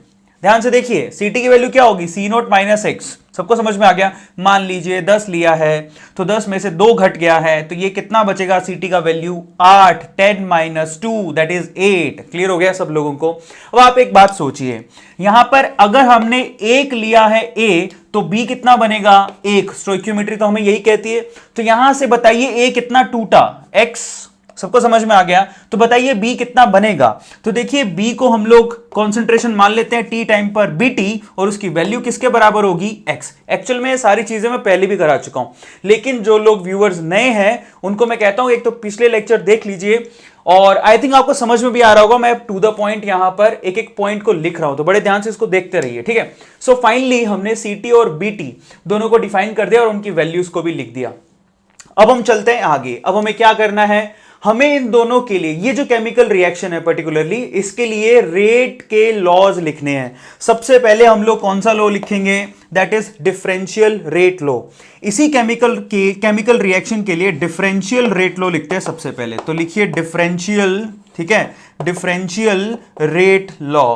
डिफरेंशियल रेट लॉ का क्या मतलब होता है, आपको basically change in concentration with respect to time ये लिखना होता है, ठीक है। सो डिफरेंशिएशन की फॉर्म में लिखना है तो according to differential rate law, rate of reaction, rate of this reaction जिसको हम लोग स्मॉल r बोल देंगे। सबको क्लियर हो गया, ठीक है। रिएक्टेंट की फॉर्म में लिखते हैं तो सबसे पहले हम लोग क्या लिखेंगे, माइनस का साइन लगाएंगे। सबको समझ में आ गया, क्योंकि रिएक्टेंट के लिए जो रेट होती है बेसिकली उसमें नेगेटिव का साइन लगता है, क्योंकि उसके रीजन 2 हैं, एक घट रहा है उसको भी दिखाता है वो, और या फिर हम कह सकते हैं कि रेट कभी नेगेटिव नहीं होता और यहां पर फाइनल माइनस इनिशियल की वैल्यू नेगेटिव आएगी तो ये नेगेटिव उसको पॉजिटिव बना देगा, इसलिए हमें माइनस का साइन लगाना होता है। ये सारे रीजन मैं आपको इनिशियल क्लासेस में बता चुका हूं, अगर आपको याद नहीं है तो एक बार वो वीडियोस दोबारा जाके देख लो, आपको मालूम पड़ जाएगा, ठीक है। सो फाइनली आर का वैल्यू हमने क्या लिखा, which is equals to minus of change in concentration with respect to time, तो डीसी बाई dt, ठीक है। या फिर आप इसको लिख सकते हो that is minus of D, किसकी कॉन्सेंट्रेशन में चेंज कर रहे हो, ए की, डिवाइड बाय dt। एक ही बात है, कोई फर्क नहीं पड़ता। मैं कह रहा हूं change in concentration of A with respect to time, तो कॉन्सेंट्रेशन को सी से लिख दिया, या फिर आप यूं भी कह सकते हो ए की कॉन्सेंट्रेशन में change with respect to time, तो इसको हम लोग बोलते हैं डिफरेंशियल रेट लो। सबको समझ में आ गया। अब हम क्या लिखेंगे, रेट लो, ठीक है, जो भी रीसेंट वीडियोस में हमने पढ़ा according to order of reaction. तो अब हम लिखेंगे rate law according to order of reaction, according to order of reaction, ठीक है, ऑर्डर ऑफ रिएक्शन। रिएक्शन की ऑर्डर के रिस्पेक्ट में रेट लो क्या कहता है, that the rate of reaction, ठीक है, small r is equals to k। ध्यान से समझिएगा, k। अब कॉन्सेंट्रेशन टू द पावर होता है ऑर्डर, ऑर्डर कितना है 1, तो हम क्या लिख सकते हैं के सी टू द पावर 1। अब C क्या है, हमने यहां तो लिखा, देखिए आप C लिख दिया आपने, कॉन्सेंट्रेशन ऑफ A लिखिए, एक ही बात है, या फिर इसको आप यूं भी लिख सकते हो के concentration of A to the power 1। सबको समझ में आ गया। अब जब यहां से आप ये लोगे तो ये ले लेना, यहां से आप ये वाला फैक्टर लोगे तो ये ले लेना। सबको समझ में आ गया। अगर आप ये वाला ले रहे हो तो ये वाला ले लेना फैक्टर, ठीक है, और अगर आप ये वाला फैक्टर ऊपर से उठा रहे हो तो नीचे वाले से ये वाला फैक्टर ले लेना। अब हमें क्या करना है, क्योंकि ये रेट और ये रेट दोनों एक ही केमिकल रिएक्शन के लिए है, तो दोनों को इक्वेट कर दो, सिंपल सी बात है। सो चलिए गाइस, अभी रेट को हम लोग इक्वेट करते हैं, इन दोनों रेट्स को, क्योंकि रेट ये भी इसी को रिप्रेजेंट कर रहा है और ये भी इसी को रिप्रेजेंट कर रहा है, तो दोनों को इक्वेट करते हैं। चलिए, सो फाइनली ये वाला फैक्टर मैं यहां से ले लेता हूं और ये वाला फैक्टर मैं यहां से ले लेता हूं, ठीक है, एक ही बात है, कोई फर्क नहीं पड़ता है। सो जरा ध्यान से इसको देखिए, मैं क्या लिख रहा हूं, that is minus of D C by d t, ध्यान से इसको देखिएगा, ठीक है, विच इज इक्वल टू, और यहां पर क्या लिखूंगा, के और साथ में सी, ध्यान से इसको देखिए, minus of D C by D T which is equal to के c, c to the power 1 है तो सी हो गया। मैंने इसको खुला खुला क्यों लिखा, क्योंकि यहां पर इंटीग्रेशन करेंगे। अब डिफरेंशिएशन के टूल को खत्म कौन करता है, इंटीग्रेशन, सिंपल सी बात है, तो यहां पर इंटीग्रेशन करेंगे, लेकिन उससे पहले इसको थोड़ा सा सिंप्लीफाई कर लेते हैं, या फिर इसको आप यूं भी सोल्व कर सकते हैं। देखिए एक और तरीका बताता हूं इंटीग्रेशन करने का। तो यहां पर क्या कीजिए आप, सबसे पहले तो माइनस से मल्टीप्लाई करिए, डी टी को उस तरफ लेके जाइए, एक ही बात है, वो सी को देखिए, यहां पर आप वेरिएबल से वेरिएबल को मैच कर लीजिए, ये क्या है कॉन्सेंट्रेशन और ये डीसी है, वेरिएबल भी मैच कर सकते हो। तो आप एक और तरीका है, देखिए इसको कैसे लिखूंगा, that is D C by C, लिख दिया, सबको समझ में आ गया, विच इज इक्वल टू, मतलब ये डीसी वो सी नीचे लेकर आ गया और इस dt को उधर ले गया, तो क्या लिखूंगा यहां पर, के dt, सबको समझ में आया। और ये माइनस का साइन है तो माइनस का साइन मैं इधर लगा देता हूं, ऐसा समझिए कि सारी इक्वेशन को माइनस से मल्टीप्लाई कर दिया, तो यहां माइनस माइनस प्लस हो गया और यहां पर माइनस। अब क्या करिए, डिफरेंशिएशन को खत्म कौन करता है, इंटीग्रेशन, तो आप इंटीग्रेशन कर दीजिए। अब तो कुछ बचा ही नहीं है, जरा ध्यान से उसको देखिए, ये देखिए यहां पर इंटीग्रेशन और यहां पर भी इंटीग्रेशन का साइन, सबको समझ में आ गया। सो फाइनली दोनों तरफ हम करेंगे इंटीग्रेशन, और यहां पर ऑलरेडी हमारे पास टर्म है किसके रिस्पेक्ट में इंटीग्रेशन हो रहा है, सबको क्लियर हो गया। सो फाइनली आप ऐसा भी कर सकते हैं इंटीग्रेशन में, और मैंने जीरो ऑर्डर में आपको एक्स्ट्रा सिखाया था, वैसा भी कर सकते हो, एक ही बात है, कोई फर्क नहीं पड़ने वाला, ठीक है। सो चलिए अब खास बात देखिए, इंटीग्रेशन अभी ये इनकम्प्लीट है, आप यहां पर लिमिट लगाएंगे तो ये कंप्लीट हो जाएगा। तो आप देखिए कॉन्सेंट्रेशन में चेंज कहां से कहां आ रहा है, जरा चेक करो, आपने एक ही कॉन्सेंट्रेशन के रिस्पेक्ट में लिखा, एक ही कॉन्सेंट्रेशन कहां से चेंज हो रही है, पहले थी सी नोट और फाइनली हो गई सी टी। तो आप क्या करोगे, यहां पे आप लिमिट लगाओगे, यहां से सी नोट से किधर तक चेंज हो रहा है, सी टी तक चेंज हो रहा है, तो सी नोट से लेके सी टी तक का मैंने लिमिट लगा दिया। टाइम कहां से कहां चेंज हो रहा है, जीरो से लेके टी तक, सबको समझ में आ गया, सिंपली इस तरह से। अब स्पेशली मैथ वालों को तो पता है कि डीसी बाई सी का इंटीग्रेशन क्या होता है, लेकिन बायो वालों को नहीं पता शायद, ठीक है, तो मैं यहां पर लिख देता हूं। बहुत सारे बायो वालों को पता होता है, ऐसे कोई बड़ी बात नहीं है, लेकिन मैं यहां पर इस पर्टिकुलर एरिया में यहां पर मैं इंटीग्रेशन लिख रहा हूं dx बाई एक्स का, एक ही बात है, वहां लिखा है डीसी बाई सी, तो dx बाई एक्स का जो इंटीग्रेशन होता है that is very simple, that is ln of x, बहुत सिंपल है। ln मतलब, ln का मतलब होता है log बेस e, ये ध्यान रखिएगा, log में आ गया अभी, log बेस e को ln बोलते हैं, नेचुरल log, क्लियर हो गया सब लोगों को। तो मैंने यहां पर ये मेंशन कर दिया, अब उसका इस्तेमाल करूंगा, बहुत सिंपल है, dc बाई c का इंटीग्रेशन क्या हो गया, that is ln of c, और अब उस पर लिमिट लगाओगे, आप क्या लगाओगे, सबसे पहले लोअर लिमिट कितनी है, सी नॉट, अपर लिमिट कितनी है, सी t, which is equals to, अब ये तो बहुत ही आसान है, के कांस्टेंट है उसको बाहर निकाल लीजिए, dt का इंटीग्रेशन ने d को खत्म कर दिया तो बचेगा क्या, t, ठीक है। सो फाइनली इस पे लिमिट क्या लगेगा, जीरो से लेके t तक, माइनस का साइन बाहर है तो ये माइनस के साइन को मैं यहां लगा देता हूं, सबको क्लियर हो गया। तो इस तरह से हमने सारी चीजें अरेंज कर ली। अब लिमिट लगाइए, सबसे पहले upper limit minus lower limit, तो यहां क्या लगाऊंगा, that is ln of upper limit, c की जगह क्या लिखोगे, ct, सबको समझ में आ गया, upper limit minus lower limit ln of C naught. देखिए जिसको नहीं आता इंटीग्रेशन या फिर लिमिट लगानी, वो बहुत आसान है, जरा ध्यान से इसको देखिए। जब आप इंटीग्रेशन एक बार कर लेते हैं, उसके बाद अपर लिमिट लगानी होती है, फिर लोअर लिमिट लगानी होती है। वेरिएबल हमारे पास यहां पर c था, c में आप सबसे पहले ct अपर लिमिट रखोगे, फिर उसके बाद लोअर लिमिट रखोगे, लिख दिया। So finally ln of ct minus ln of C naught which is equals to what, that is equals to minus of K, upper limit T minus lower limit 0, तो बचेगा क्या, सिर्फ टी। सबको समझ में आ गया। सो फाइनली इसको हम लोग इंटीग्रेटेड रेट लो कहते हैं for the first order reaction. सबको क्लियर हो गया?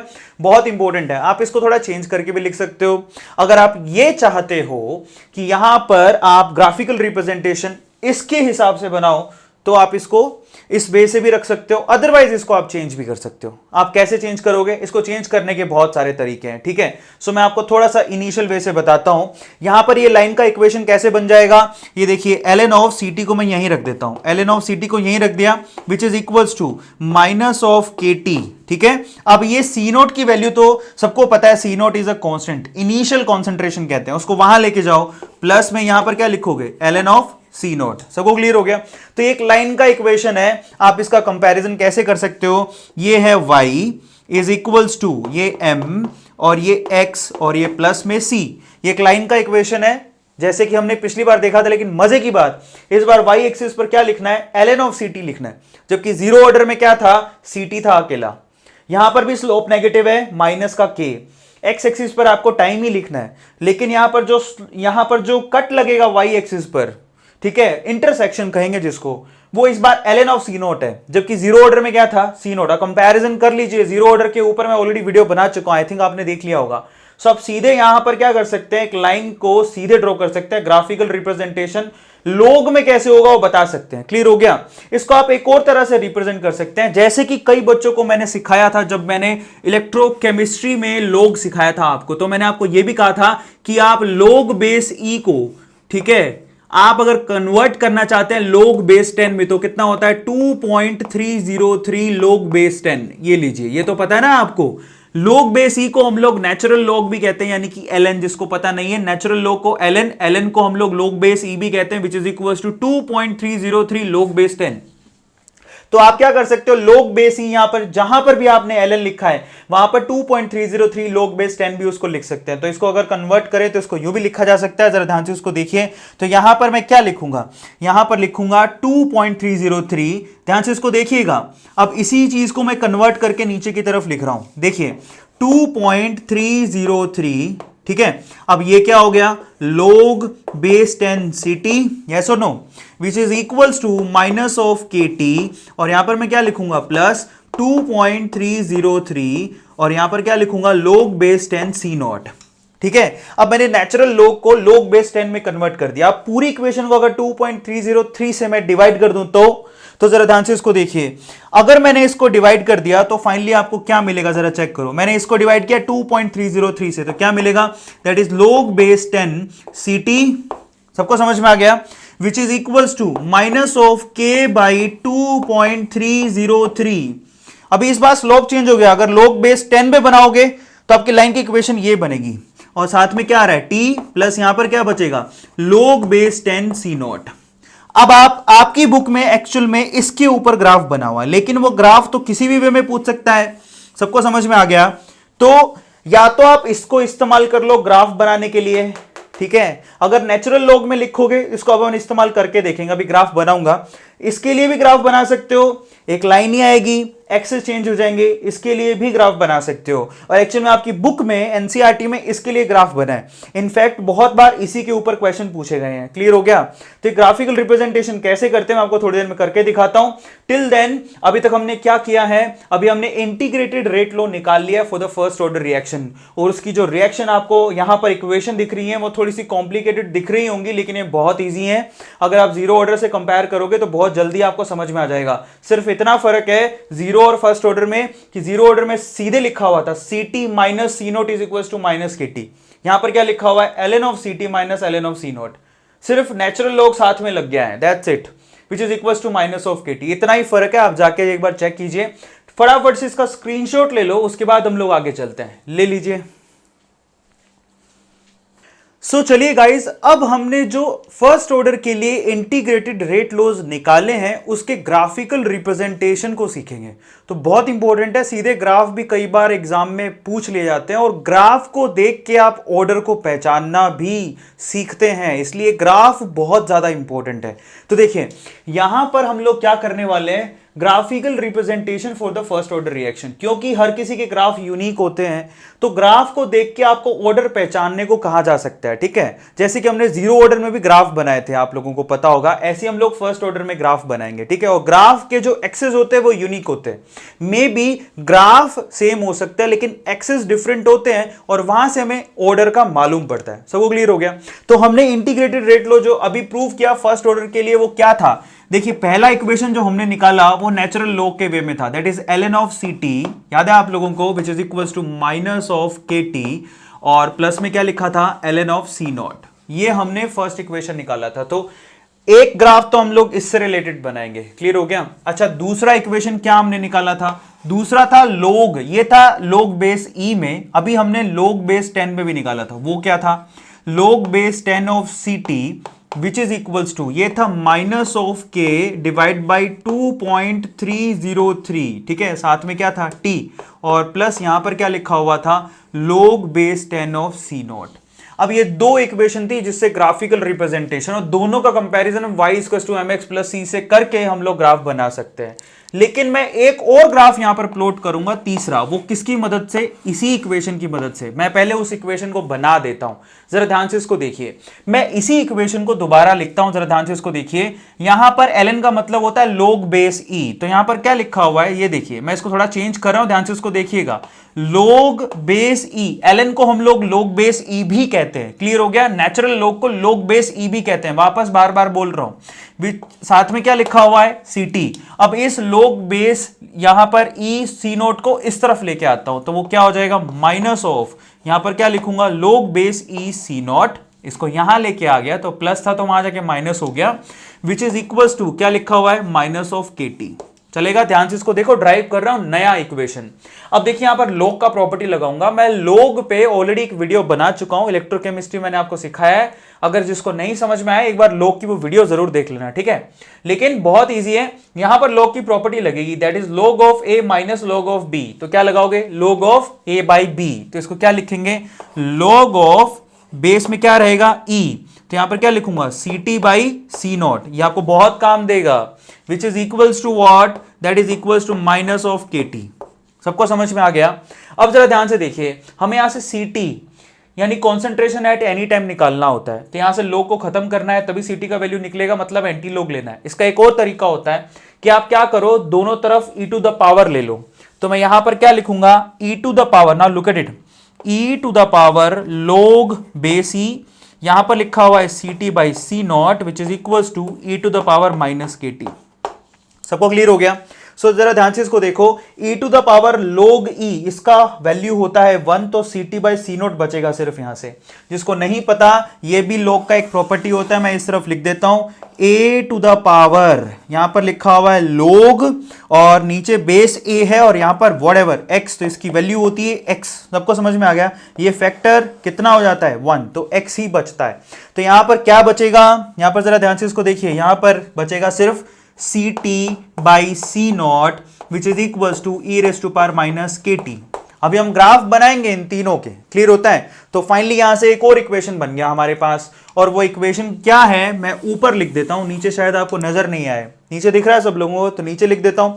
सो फाइनली यहां पर ct concentration at any time which is equals to c naught e raise to power minus kt, यानी कि एक्सपोनेंशियली डिकेइंग ग्राफ आएगा। यहां से ये समझ में आता है, बहुत ईजी है। मैं आपको कहता हूं बायो वाले, पहली बार देखो जो चीज होती है देखने में नई नहीं लगती है। मैं इसीलिए कहता हूं हर एक बायो वालों को कुछ नया मिले तो उस चीज को 2 बार देखो, वो अपने आप पुरानी हो जाएगी।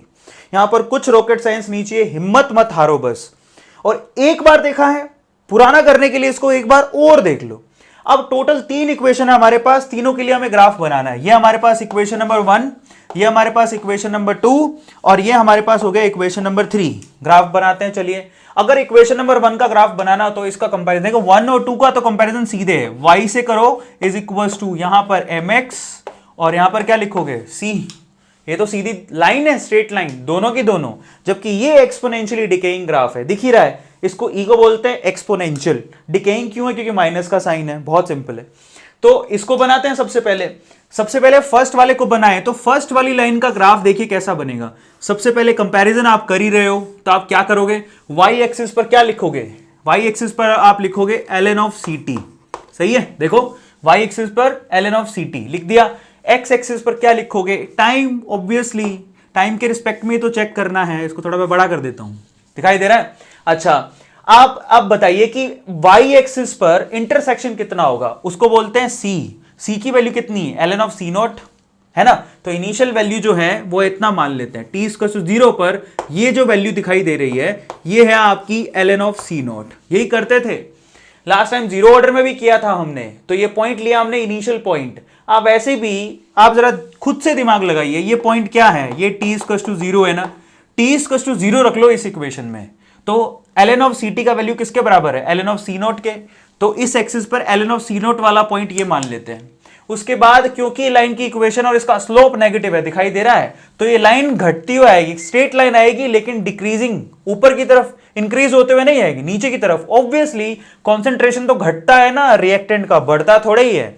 तो यहां पर लाइन का कैसा ड्रॉइंग आएगा, बिल्कुल एक स्ट्रेट लाइन और सामने जाके काटेगी, ये देखो। सबको समझ में आ गया। तो इस तरह से, इस लाइन का स्लोप क्या है ये भी पूछा जाता है, slope of line that is minus of के। कंपैरिजन कर लो, एम को स्लोप बोलते हैं, कंपैरिजन करो। ये क्या लिखा हुआ है ये देखिए, दिखाई दे रहा है सब लोगों को, वो ड्राइंग हो गया, कितना सिंपल है। और आप इसी तरह से जैसे जीरो ऑर्डर के लिए आपने क्या किया था, इस एक्सिस पर टाइम बढ़ रहा है लेकिन ln ऑफ ct का वैल्यू तो 0 है ना, तो आप ln ऑफ ct का वैल्यू 0 रख दो। तो यहां पर आप निकाल लीजिए कि आपका दूसरा वाला यहां पर क्या निकल के आएगा, that is k by ln of c not. तो इसका इस पॉइंट के जो आपके पास कोऑर्डिनेट निकल के आएंगे, ठीक है, एस एक्सिस पर यानी कि टाइम डोमेन पे तो निकल के आएगा, that is now look at it, k by C naught. ये देखिए t इक्वल टू निकालना है, वैल्यू कितनी आएगी, k by C naught, ln of c naught. So k by ln of c naught, ये इसके x एक्सिस के लिए कोऑर्डिनेट हो गया और y एक्सिस का तो 0 है ही। आपको इतना डिटेल करने की जरूरत नहीं है, स्पेशली मैथ वाले बच्चों के लिए है, बायो वाले समझ सकते हैं तो समझ लीजिए। आपको ये पॉइंट के कोऑर्डिनेट निकालने हैं, ठीक है, एक्स और वाई कोऑर्डिनेट क्या होंगे। तो यहां पर देखिए सिर्फ एक्स एक्सिस के कोऑर्डिनेट आएगा, वाई एक्सिस का तो 0 ही दिख रहा है क्योंकि वाई एक्सिस पर तो ये पॉइंट है ही नहीं। सबको समझ में आ गया। एक्स एक्सिस का कोऑर्डिनेट निकालने के लिए क्या करोगे, क्योंकि वाई एक्सिस पे ln ऑफ ct उसकी वैल्यू 0 रख दो इस इक्वेशन में, अपने आप मालूम पड़ जाएगा, 0 रखो तो t का वैल्यू कितना आ रहा है, that is k by ln of c not, वही वैल्यू लिखा है मैंने। सबको समझ में आ गया। तो ये ग्राफ प्लॉट हो गया इसके लिए, सेम सिमिलर ग्राफ इसके लिए भी प्लॉट कर सकते हो। चलो करते हैं। सेकंड इक्वेशन का ग्राफ कैसे बनाओगे, ये लो, यहां पर फिर से हमने एक्सिस लगाए, दिखाई दे रहे हैं सब लोगों को। अब हम क्या करते हैं, देखिए y एक्सिस पर क्या है, इस बार ln ऑफ ct लिखा था, यहां लिखेंगे log बेस 10 ct। तो इसका मतलब मैं इसको थोड़ा सा यहां से हटा देता हूं। सो फाइनली इस एक्सिस पर तो लिखना है आप लोगों को log बेस 10 ct। क्लियर हो गया। अच्छा, इसी तरह से बताइए x एक्सिस पर क्या लिखेंगे, तो x एक्सिस पर टाइम लिखेंगे, तो यहां पर क्या हो गया, टाइम, इस तरफ बढ़ेगा टाइम, इस तरफ बढ़ेगा log बेस 10 ct। सबको क्लियर हो गया। अच्छा, t की वैल्यू 0, ये पॉइंट कौन सा है, ये t इक्वल टू 0 है। क्लियर हो गया। t इक्वल टू 0 रख दो इस इक्वेशन में, तो log बेस 10 ct का वैल्यू कितना आएगा, that is log base 10 c not, और वैल्यू ये मान लेते हैं जैसा हमने उसमें किया था। तो ये जो पॉइंट है उसका वैल्यू है log बेस 10 c नॉट, यहां मैं लिख रहा हूं, ये देखो दिखाई दे रहा है सब लोगों को। अब एक लाइन का इक्वेशन है जिसका जो स्लोप है वो कितना है, ये उसका स्लोप है इस बार, ठीक है, तो स्लोप नेगेटिव है, इसका मतलब लाइन घटते हुए आएगी। अब इस लाइन का इक्वेशन कैसा होगा, सेम ही लाइन है बस एक्सिस चेंज हो गए, ये लीजिए। और फाइनली इसका अगर स्लोप कोई बोले तो स्लोप की वैल्यू आएगी माइनस ऑफ के, अभी हो गया 2.303 से डिवाइड भी करना है। क्लियर हो गया सब लोगों को, बस इतना ही है, दैट्स इट। अब इस पॉइंट के कोऑर्डिनेट आप खुद से निकाल के देखिए कितने होंगे, जैसे कि आपने वहां किया था, ठीक है। log ऑफ ct का वैल्यू 0 रख दो, t का वैल्यू निकाल लो, मालूम पड़ जाएगा कितना होगा, ठीक है। तो ये इस लाइन का इक्वेशन हो गया, और एक्चुअल में ये आपके एनसीईआरटी में दे रखा है, एक्चुअल में ये दे रखा है जिसका स्लोप कितना है, माइनस ऑफ के 2.303, और एक्चुअल में उस केस में log बेस 10 है। अब हम तीसरा ग्राफ बनाते हैं इसके लिए, ये this is again much important. अब ये कैसा ग्राफ है, अगेन यहां पर ct वर्सेस t, चेंज क्या होगा चेक करो, टाइम पे क्या डिपेंडेंसी किसकी है, कॉन्सेंट्रेशन ऑफ t। तो यहां पर ग्राफ कैसा बनेगा, बहुत सिंपल है, ये देखिए, हमको कॉन्सेंट्रेशन ऑफ t ct का ग्राफ टाइम के रिस्पेक्ट में देखना है। ये देखिए यहाँ टाइम, सबसे पहले बताइए कि ये वाला पॉइंट कौन सा है, ये t इक्वल टू 0, तो आप रख दीजिए t इक्वल टू 0 रखेंगे तो e रेज़ टू पावर आएगा 0, minus 0 plus 0 that is 0, e raise to power 0 का वैल्यू होता है 1। तो आप t इक्वल टू 0 पे ct का वैल्यू कितना आ रहा है, c नॉट। तो आप c नॉट का मतलब एक कांस्टेंट वैल्यू है, तो कोई भी इस एक्सिस पर एक कांस्टेंट वैल्यू ले लीजिए, ये लीजिए, ये c नॉट, ठीक है।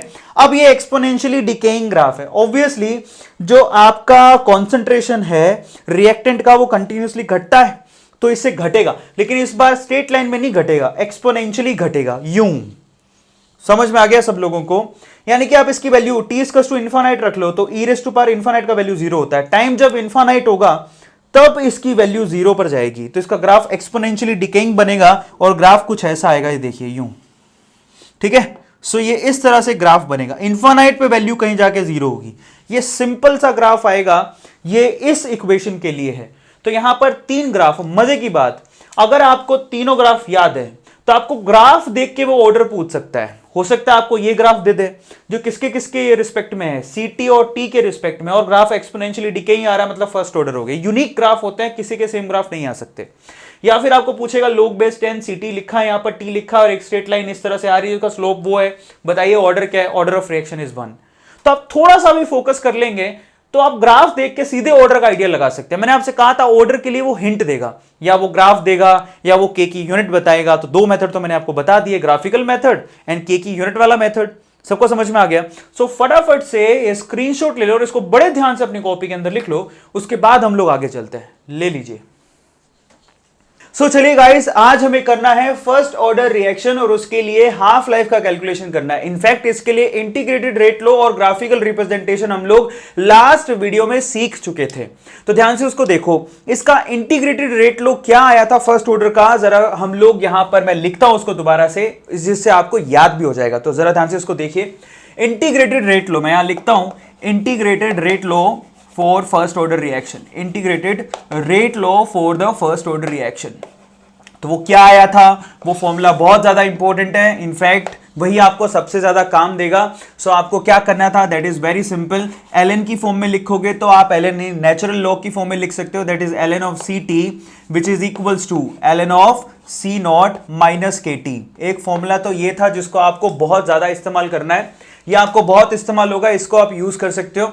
इसके अलावा जो फॉर्मूला आया था आप इसको थोड़ा चेंज करके भी लिख सकते हो, जैसे कि आप ln ऑफ c नोट को इधर ले आइए या फिर ct को उधर लेके जाइए, एक ही बात है। तो इसको थोड़ा सा मैं चेंज करके भी लिख सकता हूं जिसको आप ज्यादा इस्तेमाल करोगे। सो फाइनली इसको मैं यूं भी लिख सकता हूं, ln of ct minus ln of c naught, सही है, which is equals to minus of kt। Yes और नो? पूरी इक्वेशन को माइनस से मल्टीप्लाई करूंगा तो इसको क्या लिखूंगा, ln of c naught minus ln of ct is equals to kt। Minus से मल्टीप्लाई करने के बाद यूं लिख सकता हूं। अब यहां लॉग की प्रॉपर्टी लगा रहा हूं, देखो लॉग की प्रॉपर्टी क्या होता है, log of a minus log of b is equals to log of a by b। तो फाइनली यहां पर क्या लिखूंगा, ln of c naught by ct which is equals to kt। ये शॉर्ट फॉर्म में ये फॉर्मूला हो गया जो आपको काफी ज्यादा मदद करेगा। सो एक तो हो गया नेचुरल लॉग की फॉर्म में, अब इस नेचुरल लॉग को लॉग बेस 10 में भी कन्वर्ट कर सकते हो, तो इसी फॉर्मूले को लिख सकते हो 2.303 लॉग बेस 10। अब ये लॉग बेस 10 में चेंज हो गया और आप क्या लिख सकते हो, c naught by ct which is equals to kt। सही है, तो नेचुरल लॉग में ये वाला फॉर्मूला है, लॉग बेस 10 में आपको कुछ करना नहीं है, 2.303 से मल्टीप्लाई करना है और ये वाला फॉर्मूला आपको इस्तेमाल करना है, ठीक है। और उसके अलावा आपने क्या पढ़ा था, उसके अलावा आपने एक्सपोनेंशियल फॉर्मूला भी पढ़ा था, उसको भी आप याद रखिए। तो एक और फॉर्मूला था, that is ct is equals to c naught e raise to power minus kt। ये भी काफी ज्यादा इंपॉर्टेंट है और इसके ऊपर हमने ग्राफिकल रिप्रेजेंटेशंस भी किए थे, याद है। चलिए अब हम करते हैं हाफ लाइफ का calculation for the first order reaction. In fact ये फॉर्मूले बार बार लिखने से आपको बहुत क्लैरिटी आएगी फॉर्मूले कैसे हैं। जीरो ऑर्डर से इसका कंपैरिजन भी करेंगे, लेकिन पहले हाफ लाइफ का कैलकुलेशन करते हैं। चलिए, so finally half life calculation, तो लिखिए हाफ लाइफ कैलकुलेशन, ठीक है, half life calculation for the first order, ये हमें करना है, ठीक है, फॉर द फर्स्ट ऑर्डर। तो आप देखिए हाफ लाइफ, सबसे पहले तो आप समझिए होता क्या है, याद करिए मैंने आपको बताया था, ऐसा टाइम जहां पर आपका रिएक्टेंट 50% खत्म हो जाए, इनिशियल कॉन्सेंट्रेशन का आधा ही रह जाए, ठीक है। T equals to that time is called half time, जिसको लिखेंगे कैसे, T यानी कि वो समय जिसको हम लोग लिखेंगे कैसे, T हाफ, जहां पर the concentration of Ct is equals to initial concentration का हाफ, दैट्स इट। ऐसा टाइम जहां पर Ct का वैल्यू C नॉट बाई 2 रह जाए, इनिशियल कॉन्सेंट्रेशन का आधा रह जाए, उसे हम हाफ लाइफ कहते हैं। तो चलिए इसी को हम लोग यहां पर रख देते हैं, इसी के अंदर रख दीजिए, आप चाहें तो कैसे भी उसको यूज कर सकते हैं, कोई फर्क नहीं पड़ता, तो चलो रख देते हैं। सो चाहो तो उसमें रख लो, चाहे तो इसमें रख लो, स्ट्रेट फॉरवर्ड। चलो इसके अंदर रख लो, या फिर इसके अंदर भी रख सकते हो, किसी में भी रख लो। चलो इसके अंदर रखते हो तो फाइनली क्या बनेगा जरा चेक करो। सो फाइनली ln ऑफ, अब आपने क्या लिखा है यहां पर, दैट्स इट सी नॉट, तो आपको यहां पर तो सी नॉट ही रखना है, ठीक है। अब सी टी की जगह क्या रखना है, that is C naught by two, तो यहां पर लिख दीजिए आप, क्या लिखोगे, C naught by two which is equals to K T, yes और नो, सिंपल है। सी टी की जगह क्या रख दिया, सी नॉट बाई टू, जरा ध्यान से यहां देखिए, एक ही फॉर्मूला है, एक ही बात है, इसको कन्वर्ट ही तो किया है, कोई फर्क नहीं पड़ता।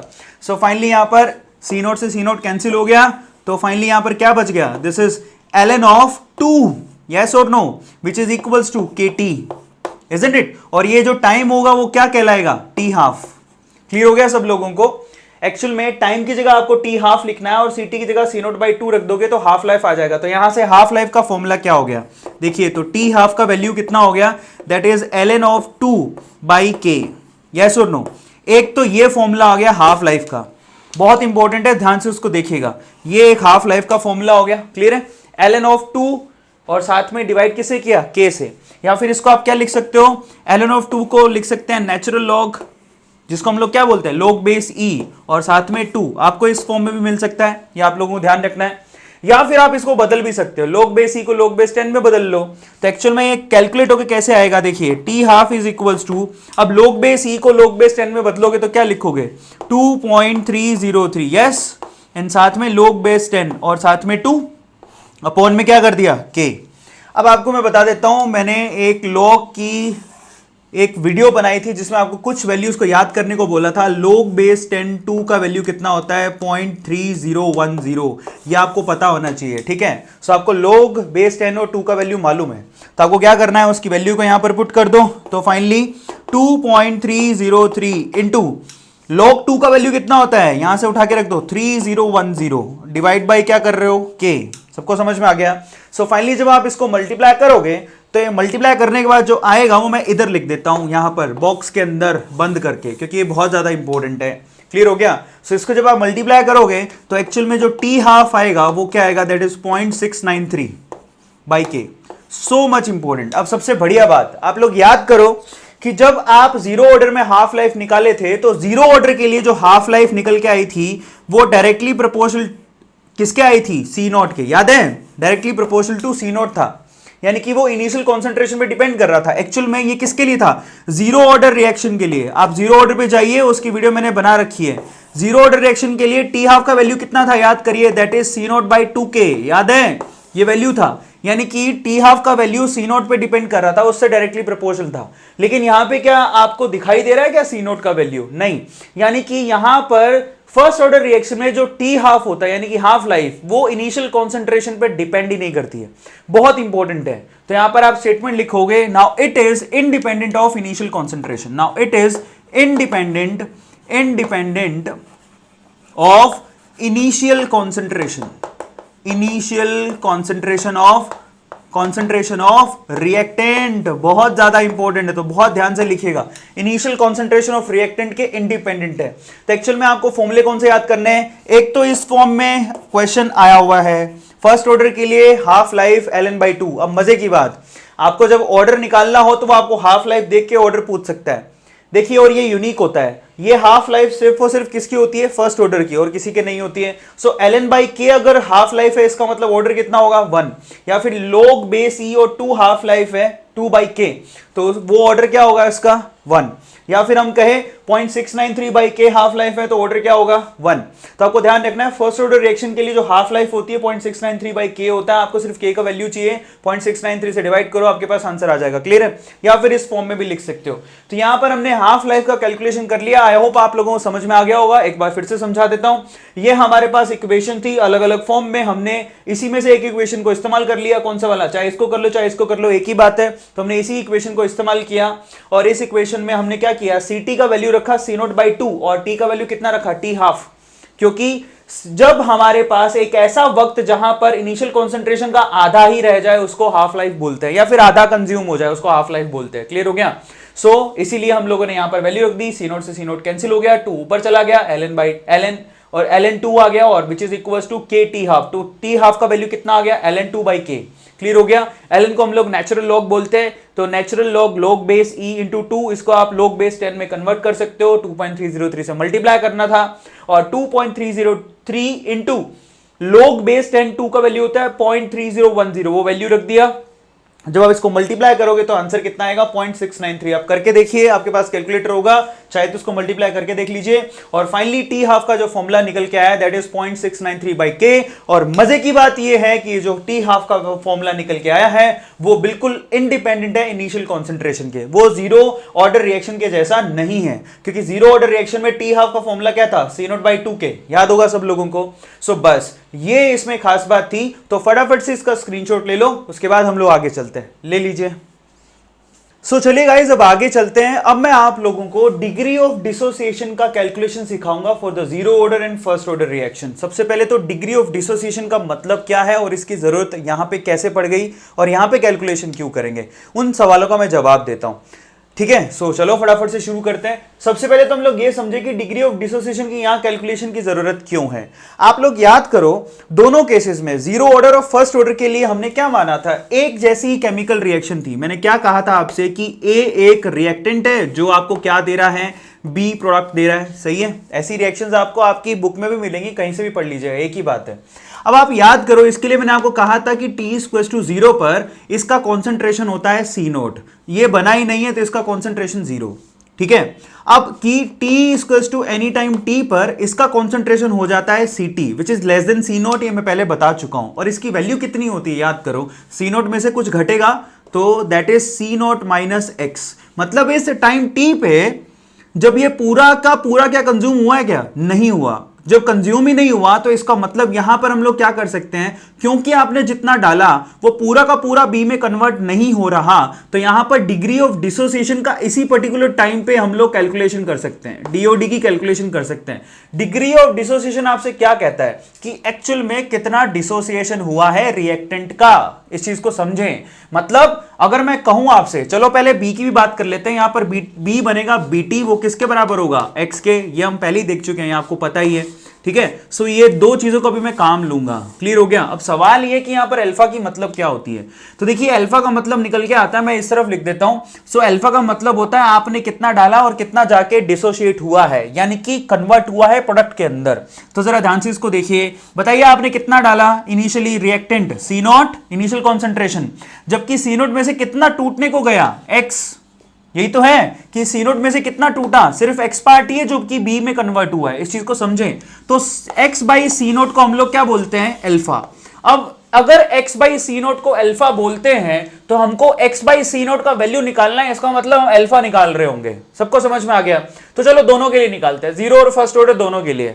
तो सबसे पहले ये कैलकुलेशन यानी कि अल्फा की कैलकुलेशन दोनों के लिए करते हैं। सबसे पहले हम लोग किसके लिए करते हैं, जीरो ऑर्डर के लिए कर लेते हैं। चलो तो जीरो ऑर्डर के लिए अगर हमें कैलकुलेशन करनी है तो कैसे होगा उसको जरा समझ लेते हैं। जीरो ऑर्डर के लिए अल्फा की वैल्यू कैलकुलेट करना है, ये हमारा टास्क है। तब देखिए जीरो ऑर्डर में सबसे पहले तो आप याद करिए कि वहां पर आपके पास इंटीग्रेटेड रेट लॉ क्या था, that is Ct is equals to C0 minus Kt, yes और नो, है ना, सही है, सही लिखा मैंने।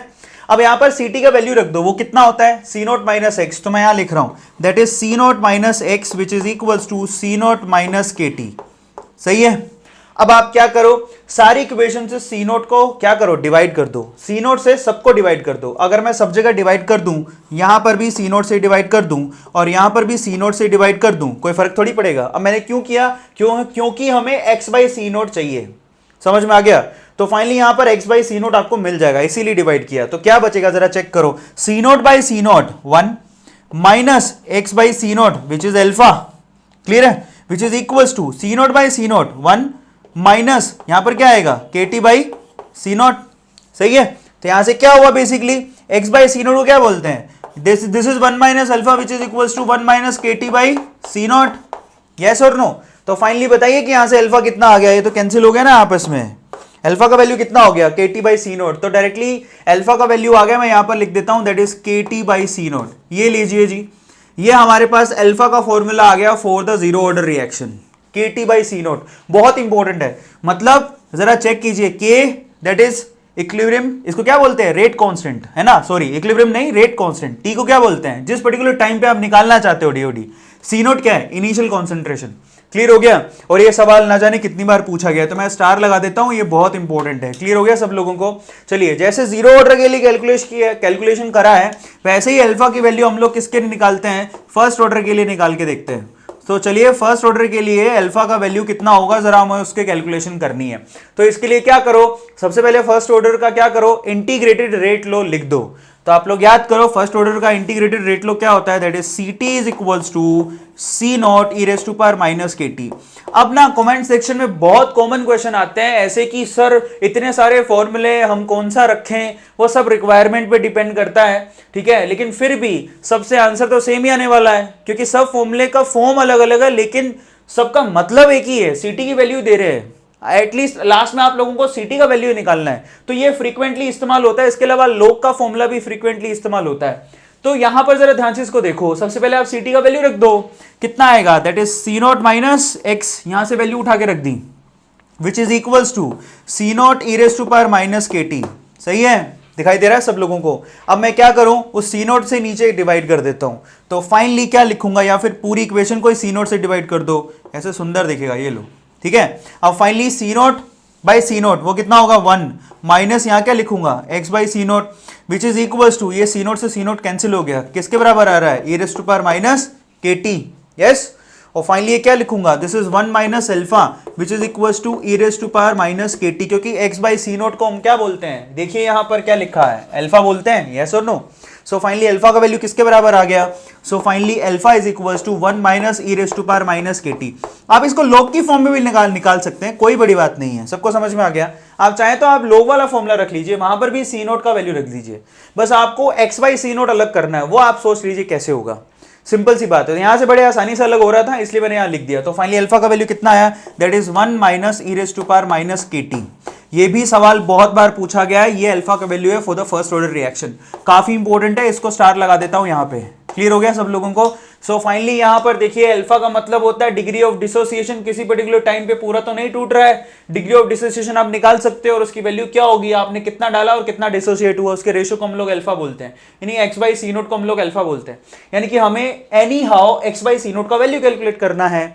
आप किसी भी तरीके से एक्स बाई सी नोट बना दो, सीटी की वैल्यू रख दी, सी नोट माइनस एक्स, और यहां से एक्स बाई सी नोट बनाओ, सी नोट से सी नोट यहां पर डिवाइड कर दिया, अपने आप एक्स बाई सी नोट बन गया, अल्फा की वैल्यू आ गई और फॉर्मूला निकाल लिया। ऐसा ही हमने फर्स्ट ऑर्डर के लिए भी किया। बहुत सिंपल है, थोड़ा थोड़ा दिमाग लगाओगे तो ये बहुत इजी चैप्टर है, सारा खेल फॉर्मूलों का ही है। तो अब इसका फटाफट से स्क्रीनशॉट ले लो, उसके बाद हम लोग आगे चलते हैं। ले लीजिए। So finally guys, zero order और फर्स्ट ऑर्डर के लिए ऑलमोस्ट सारे फॉर्मूले हमने डिराइव करके देख लिए। मैं एक बार आपको समराइज करा देता हूं, इवन कंपैरिजन करते हैं जीरो और फर्स्ट ऑर्डर का, ठीक है, जिससे आपको याद भी हो जाएंगे। उसके बाद हम लोग nth ऑर्डर पे चलेंगे, सेकंड ऑर्डर का भी कर सकते हो, वो नेक्स्ट वीडियो में हम लोग करेंगे, लेकिन अभी हम लोग कंपैरिजन कर लेते हैं जीरो और फर्स्ट ऑर्डर के फॉर्मूलों का। तो देखिए आप क्या करिए, यहां पर सिंपली जीरो ऑर्डर लिख देते हैं हम लोग। सो फाइनली यहां जीरो ऑर्डर, जिसे याद करना आसान हो जाएगा, ध्यान से उसको देखिए। एक लाइन लगा देते हैं इस तरफ और यहां लिख देते हैं हम लोग फर्स्ट ऑर्डर, ठीक है। सो जो इसमें जो बड़े बड़े डिफरेंसेस हैं उनको हम लोग चेक कर लेते हैं जीरो ऑर्डर और फर्स्ट ऑर्डर के लिए, ठीक है। सो फर्स्ट ऑफ ऑल तो जीरो ऑर्डर के लिए याद करिए, ऑर्डर का वैल्यू कितना होगा, ऑर्डर एन की वैल्यू कितनी होगी, 0। यहां पर ऑर्डर क्या होगा, ऑब्वियसली है ना, ऑर्डर एन का वैल्यू 1। सबसे पहला बेसिक डिफरेंस तो यही है, यहां पर ऑर्डर 0 होगा, यहां पर ऑर्डर 1 होगा। जब आप इंटीग्रेटेड रेट लो कर रहे थे तो फाइनली इंटीग्रेटेड रेट लो इसके लिए निकल के आ रहा था, देखिए बहुत इंपॉर्टेंट है, अब सीधे कंपैरिजन होगा तो ज्यादा याद रहेगा। यहां का वैल्यू था C T is equals to C naught minus के टी। इसको याद करने का तरीका क्या है, देखिए ऑब्वियसली रिएक्टेंट का वैल्यू घटेगा इनिशियल कॉन्सेंट्रेशन से, तो देखो घट ही तो रहा है, सी नॉट माइनस के टी तो लिख रहे हो आप लोग, सही तो है। जबकि याद करना है तो सेकंड के लिए केस में क्या लिखोगे, बस आप जहां पर सी टी लिख रहे हो, सी नॉट लिख रहे हो, वहां पर एल एन लगा दो। सो फाइनली यहां पर क्या लिखना है, L N of C T is equals to L N of C naught minus के टी। बस अगर आपको इतना याद है तो हो गया काम। देखिए कितना सिंपल है, यहां पर और यहां पर कितना आसान है, अब आसानी से याद भी हो गया होगा। बस इसमें अब आगे बहुत सारे फॉर्मूले इसी से ड्राइव कर सकते हो आप, जैसे कि आपने लिखा L N of C T और L N of C naught minus के टी लिखा, आप इसको यूं भी लिख सकते हो, मैं इसको चेंज करके लिख रहा हूं, that is L N of C naught by C T is equals to K T. Yes और नो, सही है, L N of C naught ठीक है, by C T is equal to K T. मैंने सिंपली कुछ नहीं किया, इसको वहां ले गया, उसको यहां लेके आ गया। तो इसको आप ये फॉर्मूला जो है आप ज्यादा इस्तेमाल करते हो, तो मैं इसको यहां लिख देता हूं। इसके अलावा आप क्या लिख सकते हो, C T is equal to C naught E raise to power minus के टी। ये फॉर्मूला भी काफी इस्तेमाल होता है, तो वो भी मैं यहां लिख देता हूं। इसके अलावा आप सिंपली क्या करो, जहां पर ln लिखा है वहां पर log बेस 10 लिखना चाहते हो, तो 2.303 से आप क्या करो, ln को मल्टीप्लाई कर दो, तो ऑटोमेटिकली वो log बेस 10 में कन्वर्ट हो जाएगा। तो ये तो फॉर्मूले हो गए, आप कितना इसमें जितना करो उतना कम है। तो इसलिए मैं आपसे कहूंगा कि सिर्फ आप इससे बेस में सिर्फ ये याद रख लो, बाकी तो कन्वर्जन है और कुछ नहीं है, ठीक है। सो ये दूसरी चीज हो गई। अब उसके बाद जो तीसरी सबसे इंपॉर्टेंट है, दैट इज हाफ लाइफ। ये बहुत इंपॉर्टेंट है। सो इस केस में जो हाफ लाइफ है टी हाफ, यानी कि ऐसा टाइम जहां पर जो कॉन्सेंट्रेशन है इनिशियल कॉन्सेंट्रेशन का आधा रह जाए, तो उसमें हाफ लाइफ कितनी आ रही थी, that is C naught by 2k, ठीक है। वो इनिशियल कॉन्सेंट्रेशन पे डिपेंड कर रही थी, ठीक है। ये बहुत ज्यादा इंपॉर्टेंट है, जो आप लोगों को ध्यान रखना है। जबकि यहां पर जो हाफ लाइफ आपने कैलकुलेट की है, हाफ लाइफ, ठीक है, हाफ लाइफ कितनी थी in this case, half life T half is equal to, उसके दो फॉर्मूले हैं, that is log base e साथ में 2/k, या फिर आप इसको क्या लिख सकते हो, टी हाफ का वैल्यू ln ऑफ 2k, एक ही बात है, कोई फर्क नहीं है। या फिर लास्टली आप क्या लिख सकते हो, मैं इस तरफ लिख देता हूं, ठीक है। So T half is equal to, जो आपको एक्चुअल में यूज करना है, दैट इज 0.693/k। ज्यादातर ये इस्तेमाल होता है, उसके अलावा ये भी यूज हो सकता है, कभी कभार ln2 सीधे कट जाता है, इसलिए आप कोई भी इस्तेमाल करिए। यहां पर ये 0. याद रखिएगा 0.693k है, ठीक है। तो एक थर्ड कंपैरिजन ये हो गया, और फोर्थ कंपैरिजन में हम लोग किसको रख लेते हैं, दैट इज वेरी सिंपल, ठीक है। यहां पर क्या करेंगे, डीओडी, डिग्री ऑफ डिसोसिएशन को हम लोग रख लेते हैं। यहां पर अल्फा का वैल्यू यानी कि डिग्री ऑफ डिसोसिएशन कितनी आ रही थी, that is KT by C naught, निकाले थे ना आप, KT बाई सी नोट, याद होगा। जबकि यहां पर जो डिग्री ऑफ डिसोसिएशन कितनी आ रही थी, अल्फा का value, that is 1 minus E raise to power minus KT। बहुत इंपॉर्टेंट है भाई, बहुत ज्यादा इंपॉर्टेंट है। सो इस तरह से हमें कैलकुलेशन करनी है। यहां पर अल्फा का वैल्यू ये है, जबकि वहां पर अल्फा का वैल्यू इस तरह से है। एक लास्ट कंपैरिजन मैं ग्राफिकली करना चाहता हूं, जो कि बहुत इंपॉर्टेंट है। यहां पर जो ग्राफ बनता है ना, वो CT वर्सेस T ग्राफ होता है, ठीक है, जो कि C नोट से शुरू होता है, और वो एक ऐसी लाइन आती है। क्लियर हो गया सब लोगों को, जिसका स्लोप क्या होता है, -k।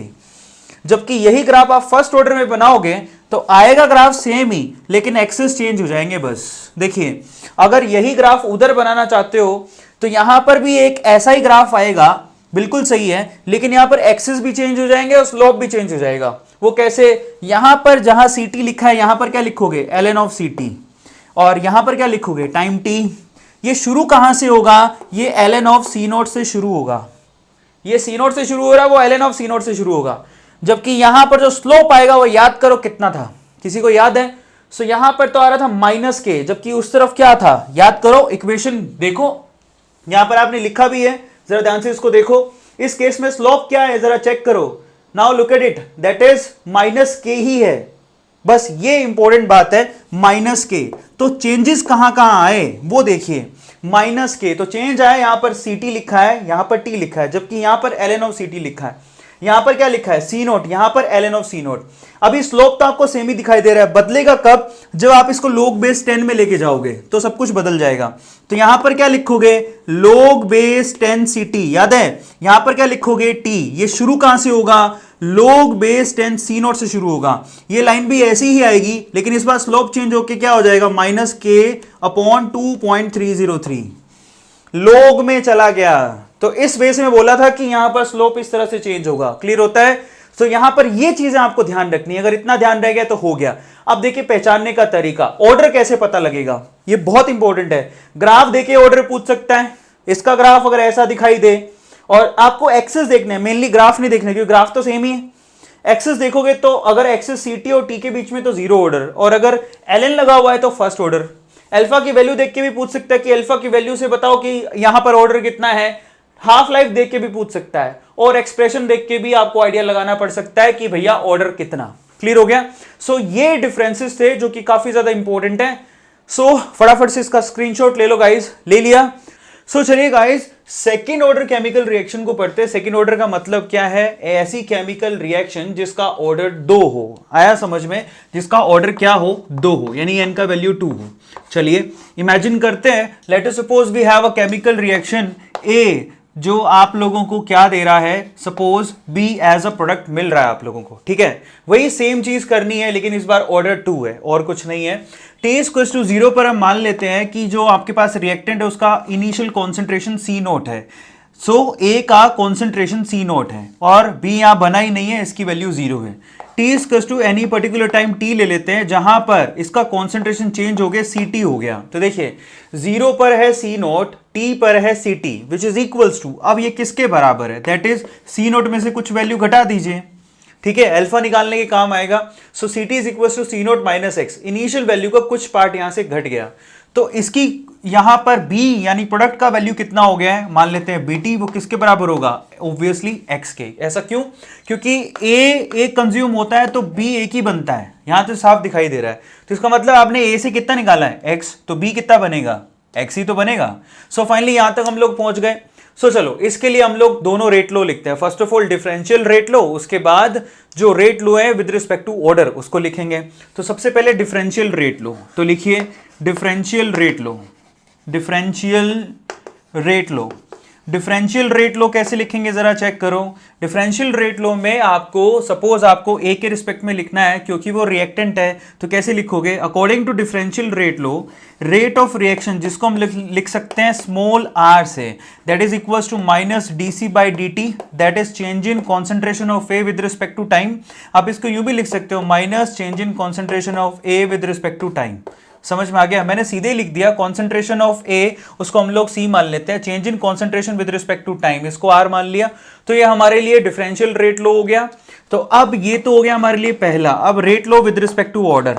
So rate law with respect to order, ठीक है, उसको कैसे लिखते हैं? With respect to order.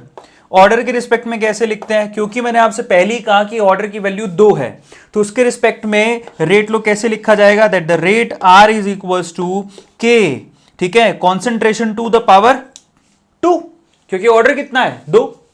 आप इसको यूं भी लिख सकते थे कि कॉन्सेंट्रेशन ऑफ ए, क्योंकि ए रिएक्टेंट है, उसका पावर कितना हो जाएगा? 2। तो आप इसमें से ये ले लो तो उसके साथ ये लेना है, ये लोगे तो उसके साथ ये ले लीजिएगा, ठीक है, एक ही बात है, कोई फर्क नहीं पड़ता उससे। सो चलो, क्योंकि ये दोनों सिमिलर चीजें हैं, ये भी रेट को बताता है, ये भी रेट को बताता है, तो दोनों को इक्वेट कर दो। फाइनली अगर दोनों को इक्वेट करें तो क्या बनेगा? That is minus of DC by D T, ठीक है, विच इज इक्वल्स टू, अब क्या करेंगे? यहां से के सी स्क्वायर ले लेते हैं। सो फाइनली यहां हो गया के सी स्क्वायर। सही है, सबको मालूम पड़ा? अब हम वेरिएबल्स को सेपरेट कर लेते हैं। So minus of D C by C square, ये देखिए ये सी का वेरिएबल हमने नीचे ले लिया C square, which is equal to क्या कर दिया? के डी टी। क्लियर हो गया सब लोगों को? बहुत आसान है। अब हम लोग क्या करेंगे? इसको सोल्व करने के लिए इंटीग्रेट करेंगे। सो देखिए यहां पर कॉन्सेंट्रेशन कहां से कहां चेंज हो रहा है, ये इंटीग्रेशन का साइन, और कॉन्सेंट्रेशन चेंज हो रहा है, जरा चेक करो, सी नोट से जा रहा है सीटी की तरफ। तो यहां लिख देते हैं इनिशियल कॉन्सेंट्रेशन सी नोट और फाइनल कॉन्सेंट्रेशन कितनी है? सीटी। ये ऊपर लिख दिया, लिमिट लगा दी। जो इसकी अपर लिमिट है वो तो सीटी है और लोअर लिमिट इसकी सी नोट है, मतलब इनिशियल जो है सी नोट से कहां जा रहा है? सीटी की तरफ। टाइम कैसे चेंज हो रहा है? टाइम भी चेंज हो रहा है 0 से लेके टी तक, 0 पर सी नोट, टी पर सी टी। सबको समझ में आ गया? सो फाइनली चलो इसका इंटीग्रेशन करते हैं। तो देखो बायो वाले स्टूडेंट को शायद पता नहीं होगा, एक छोटा सा फॉर्मूला है, it's not at all a difficult thing. तो जरा ध्यान से इसको देखो, मैं इस कॉर्नर पे लिख देता हूं, ठीक है, यहां पर रोशनी थोड़ी ज्यादा होती है आई थिंक, क्या दिखाई दे रहा है जरा चेक करो। सो फाइनली यहां पर मैं चलो एक फॉर्मूला लिखता हूं, तो उसको ध्यान से देखिएगा तो फिर आप इसको आसानी से सोल्व कर सकते हो, ठीक है। सो फाइनली जरा चेक करो, चलो मैं इस तरफ लिख देता हूं, उस तरफ रोशनी थोड़ी ज्यादा होती है। तो देखिए इंटीग्रेशन का एक सिंपल सा फॉर्मूला है, आई एम राइटिंग हियर, तो वो क्या है जरा चेक करो, integration of x raise to power N D X. Check कीजिएगा, integration of x raise to power N D X, उसका फॉर्मूला होता है x raise to power N plus one upon N plus one, ठीक है, ये याद रखना है। प्लस सी, मतलब क्योंकि इंडेफिनिट इंटीग्रेशन है तो प्लस सी आता है, क्योंकि वो डेफिनेट इंटीग्रेशन है तो आपको सी लगाने की जरूरत नहीं है, सी इज ए कांस्टेंट, तो आप ये छोड़ दीजिए, उससे कोई फर्क नहीं पड़ता है। लेकिन ये ध्यान रखना है x raise to power N D x का जो फॉर्मूला होता है that is x raise to power N plus one upon x raise upon N plus one, ये फॉर्मूला अप्लाई करना है। तो चलो अप्लाई करते हैं उसके ऊपर। तो फाइनली जरा ध्यान से इसको देखो, क्या मैं इसको यूं नहीं लिख सकता हूं? आपको तो अब शायद कईयों को दिखाई नहीं दे रहा होगा ये x raise to power n किधर है। तो अब क्या करो, इस सी स्क्वायर को ऊपर लेके जाओ तो क्या बनेगा, सी रेज टू पावर -2 और साथ में क्या आ रहा है D C which is equals to K. Integration differentiation को खत्म करा तो यहां पर क्या बचेगा टी, लिमिट क्या लगाओगे 0 से लेके टी, सिंपल है। अब देखिए ये बना कि नहीं बना, x raise to power n और dx, यहां पर क्या है c raise to power -2 dc। तो यही फॉर्मूला लगा दीजिए वहां पे, लिमिट क्या है c0 से लेके ct तक, क्लियर है। सो फाइनली चलो मैं फॉर्मूला लगाता हूं। सो माइनस का साइन ये पहले से ही है, इस पे फॉर्मूला लगाया, देखिए c रेज टू पावर -2 + 1, ये देखिए x raise to power n, तो x raise to power n + 1, तो n की वैल्यू कितनी है -2, तो -2 + 1 अपॉन -2 + 1, n + 1 नीचे आ जाएगा यानी कि -2 + 1, क्लियर हो गया। उस पे आप लिमिट लगाइए, लिमिट क्या है c0 से लेके ct तक, और यहां पर क्या आ रहा है kt, यस और नो, सिंपल है। अब देखिए आप क्या कीजिए, यहां पे बहुत सिंपल है, अब आपको थोड़ा सा इसको सोल्व कर लीजिए, क्या बचेगा यहां पे, ये देखिए -2 + 1, तो यहां कितना बचेगा -1, और माइनस क्या हो जाएगा प्लस, तो वो तो खत्म हो गया। अब ऊपर क्या बच रहा है, ये बच रहा है c रेज टू पावर -2 + 1 -1 यानी कि 1/c बच रहा है, ठीक है। उस पे लिमिट क्या लगानी है c0 से ct which is equals to kt। तो अब मैं आपका फाइनल रिजल्ट लिख रहा हूं यहां पे, जरा चेक कीजिए। सो मैं यहां पे लिख देता हूं, ठीक है। सो फाइनल रिजल्ट क्या आ रहा है जरा चेक करो। ये देखिए सबसे पहले अपर लिमिट लगाना है ct, तो c की जगह ct लिखिए, तो क्या बनेगा 1/ct, सही है। 1/c में अपर लिमिट लगाइए 1/ct minus lower limit 1/c0, सही है, which is equals to how much, ये देखिए अपर लिमिट लोअर लिमिट दोनों लगा दी, और साथ में क्या आ जाएगा kt, वेरी सिंपल, सबको समझ में आ गया। सो ये सिंपल एक्सप्रेशन आ गया for the second order reaction, यह आप लोगों को ध्यान रखना है, काफी इंटरेस्टिंग और काफी इंपॉर्टेंट है। सो इस तरह से ये डराइव होगा, ठीक है। अब इसको मैं स्टार लगा देता हूं, जरा चेक कीजिए, आप इसको बदल सकते हैं। तो finally time t equals to क्या हो गया 1/k, that is 1/ct minus 1/c0, इस तरह से इसको लिखा जा सकता है। तो फाइनली ये हमारे पास फॉर्मूला ड्राइव हो गया for the second order reaction, clear है। अब इसी के थ्रू हम लोग हाफ लाइफ निकालेंगे इसका, जो कि बहुत इंपॉर्टेंट है, और इसी के चलते चलते हम लोग nth ऑर्डर के लिए निकालेंगे, जिससे हम लोग फाइनली बहुत अच्छे कंक्लूजन्स निकालेंगे। लेकिन उससे पहले छोटी छोटी चीजें ये सीख लो कि यहाँ पर इंटीग्रेशन कैसे होता है, ये देख लो, ठीक है। उसके अलावा इसको कैसे ड्राइव किया उसको देख लो, क्योंकि हम लोग nth ऑर्डर में यही काम करेंगे। चलिए फटाफट से स्क्रीनशॉट ले लो, उसके बाद आगे चलते हैं, ले लीजिए। सो चलिए गाइस सेकेंड ऑर्डर के लिए हाफ लाइफ का कैलकुलेशन करते हैं। तो सबसे पहले तो हमने क्या डराइव किया, उसका इंटीग्रेटेड रेट लो क्या था सेकेंड ऑर्डर का, जरा चेक कीजिए। सो फाइनली हमने अभी इंटीग्रेटेड रेट लो ड्राइव किया है, integrated rate low for second order reaction क्या आया जरा चेक कीजिए, क्योंकि उसी के थ्रू हम लोग क्या करेंगे हाफ लाइफ की कैलकुलेशन करेंगे। तो सबसे पहले integrated rate law, t is equals to 1/k, बहुत आसान है, 1/ct माइनस 1/c0, यही किया था आपने ड्राइव, क्लियर है सब लोगों को। अब आपको क्या करना है, बहुत इजी सा सिंपल सा काम करना है। हाफ लाइफ की कैलकुलेशन का मतलब क्या है, वो particular time t equals to t half कहलाएगा जब ct का वैल्यू कितना हो जाएगा इनिशियल कॉन्सेंट्रेशन का आधा, सही है। सो फाइनली एक ऐसा पर्टिकुलर टाइम जब आपके पास इनिशियल कॉन्सेंट्रेशन का सिर्फ आधा ही रिएक्टेंट रह जाए, उसको हम लोग हाफ लाइफ बोलते हैं।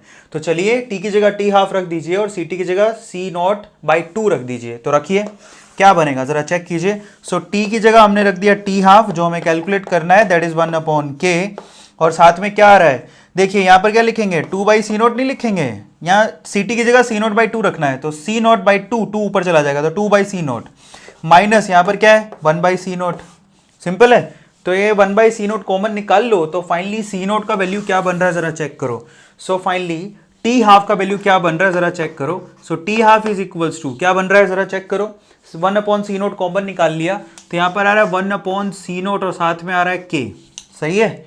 तो 2 - 1, तो सीधा ही फॉर्मूला आ गया, 2 - 1 कितना होता है 1, तो यहां पर सीधा ही t हाफ का फॉर्मूला आ गया। This is so much important, बड़े ध्यान से इसको देखिए, k तो कांस्टेंट है, इसका मतलब यहां से कंक्लूजन क्या निकलता है, कंक्लूजन ये निकलता है कि t half is inversely proportional to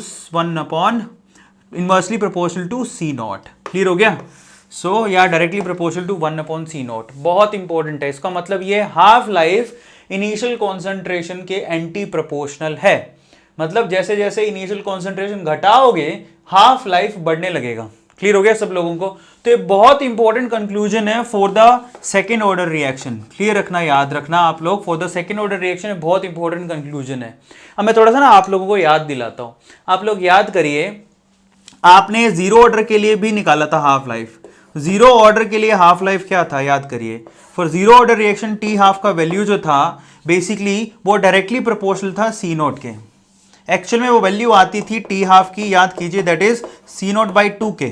याद है, ये जीरो ऑर्डर के लिए था, मतलब जीरो ऑर्डर के लिए सी नोट के डायरेक्टली प्रोपोर्शनल था। फर्स्ट ऑर्डर की बात करो आप, ये देखिए फर्स्ट ऑर्डर में क्या था, फर्स्ट ऑर्डर में तो सी नोट से इंडिपेंडेंट था। याद करो, जो टी हाफ था, ठीक है, टी हाफ की वैल्यू एक्चुअली क्या थी, सी नोट पे डिपेंड ही नहीं करती थी, not dependent upon C naught. ये सी नोट के डायरेक्टली प्रोपोर्शनल, ये सी नोट पे डिपेंड ही नहीं करती थी। क्यों? क्योंकि यहां पर टी हाफ का फॉर्मूला क्या निकल के आता था, दैट इज 0.693 बाई के। क्या इस पे सी नोट है? नहीं है। क्लियर हो गया सब लोगों को? अब देखिए, जीरो पे डायरेक्टली प्रोपोर्शनल, फर्स्ट ऑर्डर में तो डिपेंड ही नहीं करता, लेकिन सेकंड ऑर्डर में एंटी प्रोपोर्शनल। दिखाई दे रहा है सब लोगों को? बहुत इंपॉर्टेंट है। सो यहां से एक चीज कंक्लूड कर सकते हैं हम लोग, अगर आप ध्यान से देखो तो, ठीक है। वो क्या कंक्लूड कर सकते हैं आप जरा सोचो, उसको मैं nth ऑर्डर में आपको यहां पर शो करूंगा कि एक्चुअल में इसका मीनिंग क्या है। जरा ध्यान से इसको चेक करो। यहां पर ऐसा क्या हो गया कि यहां पर for the second order reaction तो 1 बाई सी नोट है, फर्स्ट और जीरो ऑर्डर रिएक्शन के लिए सी नोट के डायरेक्टली प्रोपोर्शनल है, जबकि फर्स्ट ऑर्डर रिएक्शन पे तो सी नोट पे डिपेंड ही नहीं करता। तो क्या रिलेशन सोचते हो आप टी हाफ और सी नोट के बीच में? जरा सोचो, वो बहुत इंटरेस्टिंग है और उस पर क्वेश्चन बहुत पूछे जाते हैं, ठीक है। सो ये तीनों से आप क्या कंक्लूड करते हो? ये तब आया जब आपने एन का वैल्यू कितना रखा है, 2। ये तब आया जब ने आपने एन का वैल्यू कितना रखा, 0। और ये तब आया जब एन का वैल्यू कितना रखा आपने, 1। क्या यहां से एक चीज कंक्लूड नहीं कर सकते हो? जरा सोचो, दिमाग अच्छे से लगाओ। तो T half is directly proportional to 1 upon C naught का वैल्यू हाउ मच, क्या रखे, 1 अपॉन कितना रखे कि फाइनली ये सब कंक्लूड हो। तो कितना रखोगे, n-1, यस और नो? जरा चेक करो। अगर ये रखते हो आप तो आप क्या तीनों को प्रूव कर सकते हो क्या? जरा चेक कर लो। और ये चीज मैं आपको nth ऑर्डर के लिए प्रूव कराऊंगा, ठीक है। चलो रखो, पहले सबसे पहले n की वैल्यू 2 रखो, तो 2-1 ये आ रहा है। चलो n की वैल्यू 0 रखो, तो क्या ये देखिए n की वैल्यू 0 रखती है, सी नोट है -1, तो ऊपर जाके कितना हो जाएगा, सी नोट, तो आ रहा है।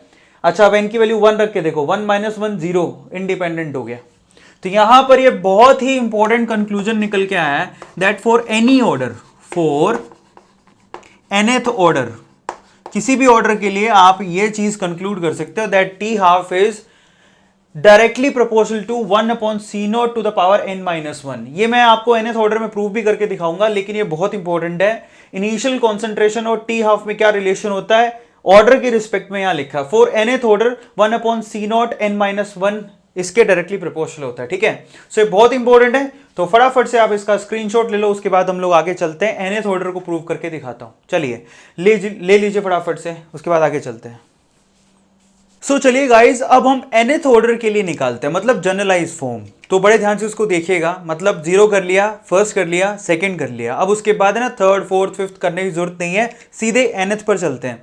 आगे के सब के जनरलाइज फॉर्म में निकाल लेते हैं, बस आपको n का वैल्यू रखना है। मतलब अगर थर्ड ऑर्डर के लिए निकाल रहे हो तो n का वैल्यू 3, फोर्थ के लिए निकाले तो n का वैल्यू 4। तो देखिए कैसे निकालेंगे, बहुत आसान है। अगेन आप क्या करो, इमेजिन करो A एक रिएक्टेंट है जो आपको क्या देता है, B एक प्रोडक्ट, लेकिन उससे पहले ऐसी केमिकल रिएक्शन जिसका ऑर्डर क्या हो, N।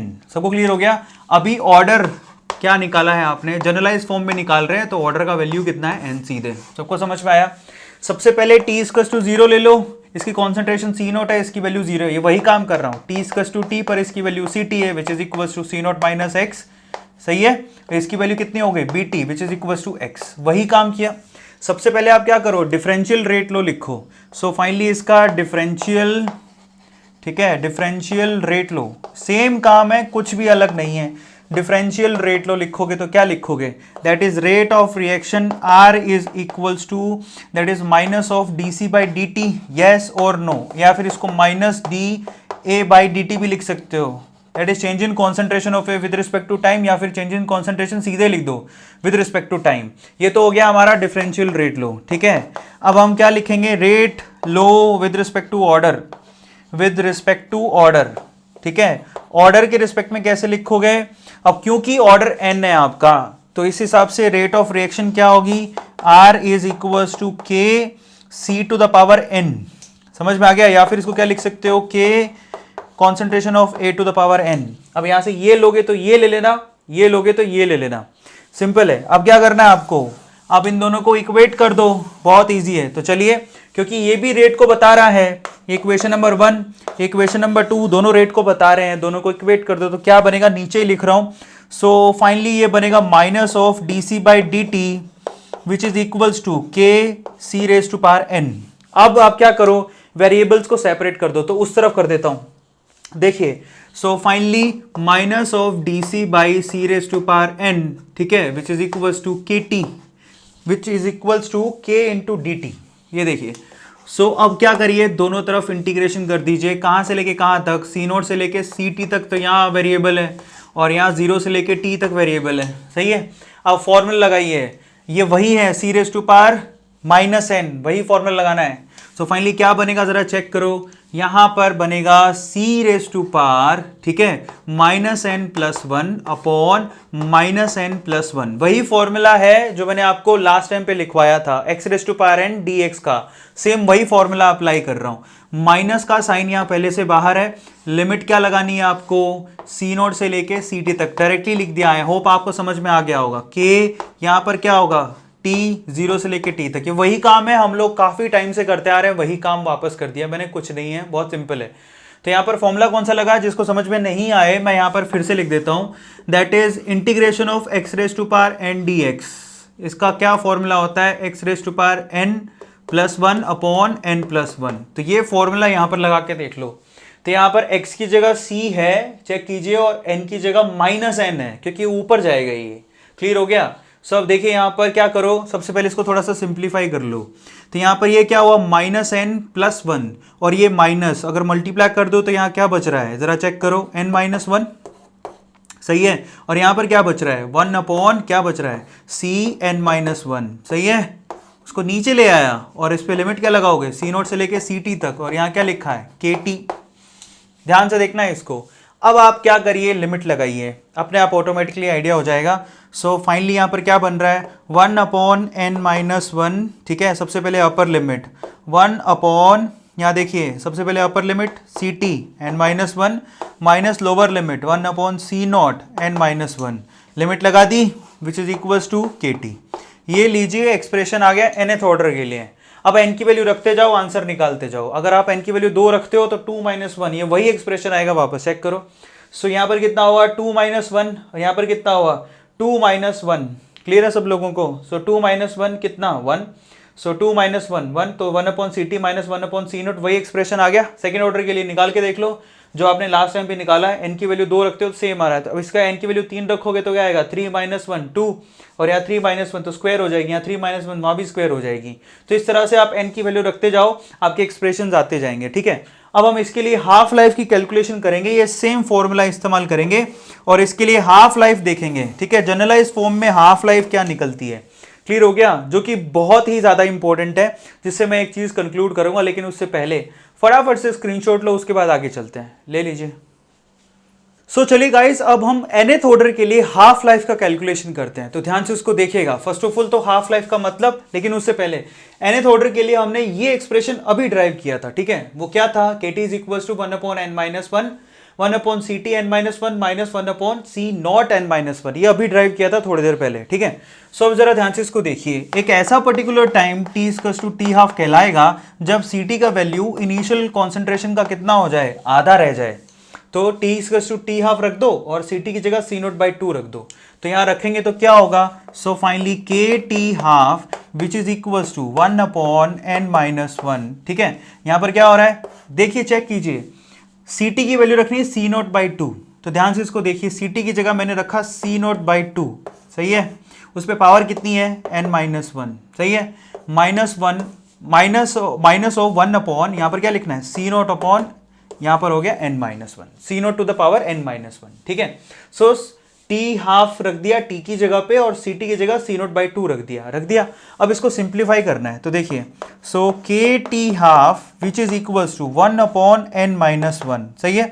अब जरा चेक करो, यहां पर 2 टू द पावर भी n-1 है तो वो ऊपर चली जाएगी, ये लीजिए 2 टू द पावर n-1 चला गया ऊपर, और नीचे क्या है C naught to the power n-1, सही है, -1 C naught to the power n-1।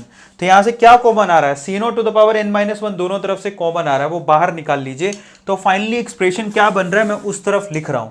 So finally T half का एक्सप्रेशन देखिए, so T half is equals to, दिखाई दे रहा है, यहां से के को मैं उधर लेके जाता हूं तो क्या बचेगा 1/n-1 और साथ में आ रहा है के ले लिया, ये के नीचे आ गया, यहां पर C naught to the power n-1 common निकाल लीजिए।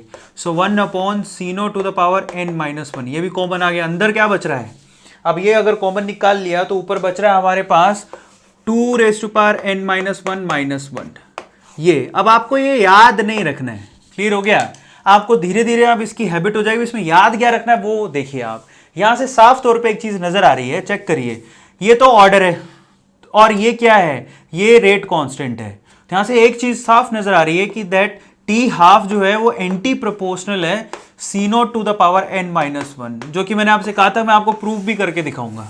क्लियर हो गया, बहुत इंपॉर्टेंट है और इससे आप रेट का भी पता कर सकते हैं। क्लियर हो गया।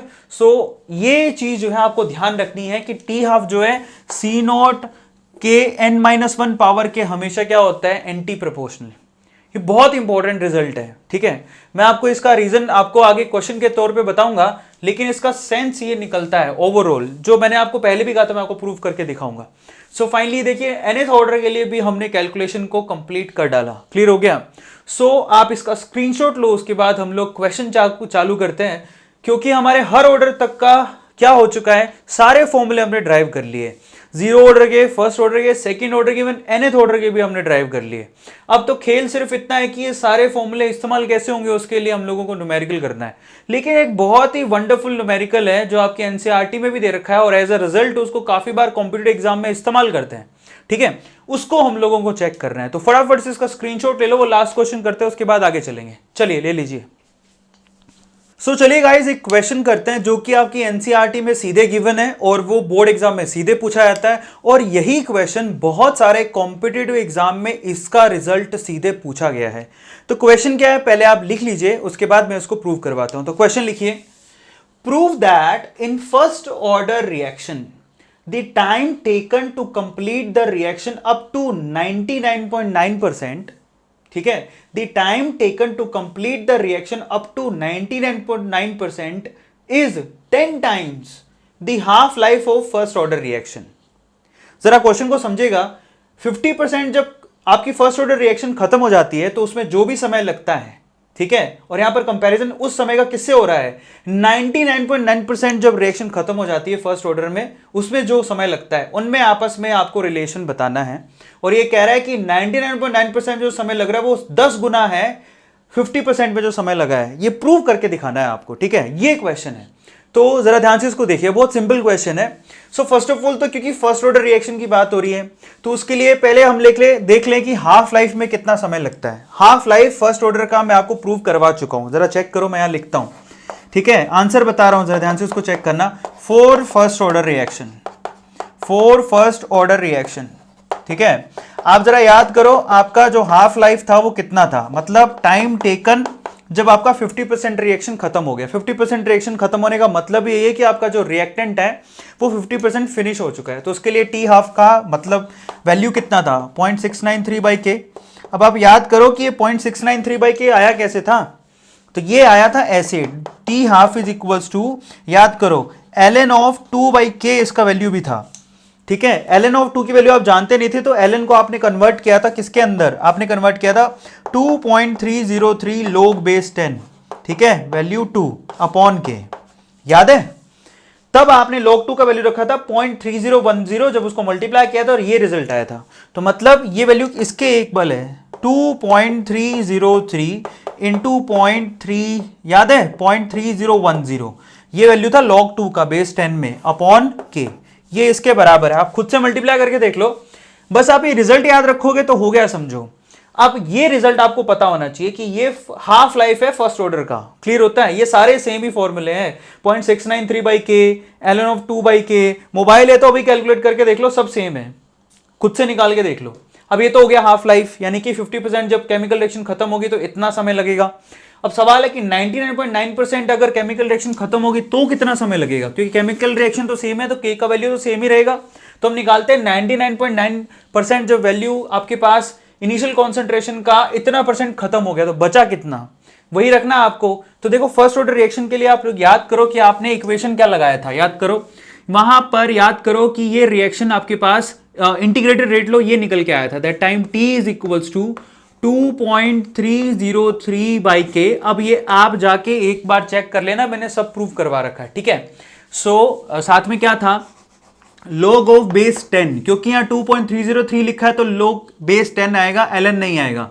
और साथ में था C naught by C T, ठीक है, ये याद होगा। ये रिजल्ट ऑलरेडी मैं लगवा चुका हूं, लिखवा चुका हूं, प्रूव करवा चुका हूं। अब हमें टी टाइम निकालना है, कौन सा जरा चेक करो। सो टी टाइम वो वाला जब आपकी केमिकल रिएक्शन खत्म हो चुकी है 99.9%, समझ में आ गया, 99.9% खत्म हो चुकी है तो उसमें समय कितना लगेगा, क्लियर हो गया। तो उसकी वैल्यू कितनी होगी, दैट इज 2.303 बाई के। और यहां पर क्या आ रहा है, log बेस 10, इनिशियल कॉन्सेंट्रेशन तो C नॉट ही है, जब CT का वैल्यू कितना रह जाएगा, क्योंकि 99.9% खत्म हो चुकी है, मतलब 99.9% रिएक्टेंट ही खत्म हो चुका है, तो CT की वैल्यू कितनी होगी, बस ये इंटरेस्टिंग है। तो मैं लिख देता हूं, CT का वैल्यू क्या होगा, C नॉट में से कितना खत्म हो गया, 99.9% परसेंट, 100 में से 99.9% चला गया, किसका, C नॉट का, यही C2 का वैल्यू होगा। बस इस पे दिमाग लगा लो, इनिशियल वैल्यू का इतना परसेंट, 99.9% खत्म हो चुका है, समझ में आ गया। तो बस वो वैल्यू रखनी है आपको। तो यहां पर नीचे क्या लिखूंगा, that is C naught minus 99.9%, 100 में से 99.9 इनिशियल वैल्यू का खत्म हो गया है। खुद से दिमाग लगाओ, मैं जो बोल रहा हूं, इनिशियल वैल्यू में से इतना पार्ट खत्म हो चुका है, इनिशियल वैल्यू का इतना पार्ट इनिशियल वैल्यू से ही खत्म हो चुका है, 99.9% खत्म हो चुका है। तो वो रख दो आप, ये वैल्यू रख दी। अब आप इसको निकालो। सो टी ऑफ 99.9% कितना निकल के आता है, दैट इज 2.303 अपॉन में क्या है के। अब इसको सोल्व करो, log ऑफ बेस 10, यहां से C नोट कॉमन निकालोगे तो ऊपर C नोट है, यहां से C नोट कॉमन निकालो, नीचे से C नोट हो गया 1 माइनस 99.9 बाई 100, सही है। ये C नोट से C नोट कैंसिल हो गया। अब यहां से जो एलसीएम आएगा वो कितना होगा, 100, वो ऊपर चला जाएगा। So T 99.9% which is equal to 2.303 by K. यहां पर क्या आ रहा है जरा चेक करो, log बेस 10 ऊपर चला गया 100, एलसीएम लिया वो ऊपर चला गया, 100 में से 99.9 चला गया तो कितना बचा, 0.1, पॉइंट हटाओगे तो ऊपर जाएगा 0, क्लियर हो गया। तो ये 1000 आ रहा है। तो अब 1000 को क्या लिख सकते हो, देखिए मैं वापस लिखता हूं, T 99.9% which is equal to 2.303 by K, log of base 10, क्या 1000 को 10⁻³ नहीं लिख सकता हूं, लिख सकता हूं। अब क्या होगा, ये 3 आगे आ जाएगा और log 10 का वैल्यू कितना होता है, 1। आप याद करो, मैंने आपको लिखवाया हुआ है, log ध्यान से पढ़ के आओ, ठीक है। log बेस में a है और यहां पर भी a है, इसका वैल्यू कितना होता है 1, और वो 3 आगे आ जाएगा। अब जरा चेक करो ये वैल्यू कितनी है, T 99.9% और साथ में क्या आ रहा है जरा चेक करो, 2.303 इंटू 3 बाई के, यही आ रहा है, चेक करो, सही है, वो 3 आगे आ गया।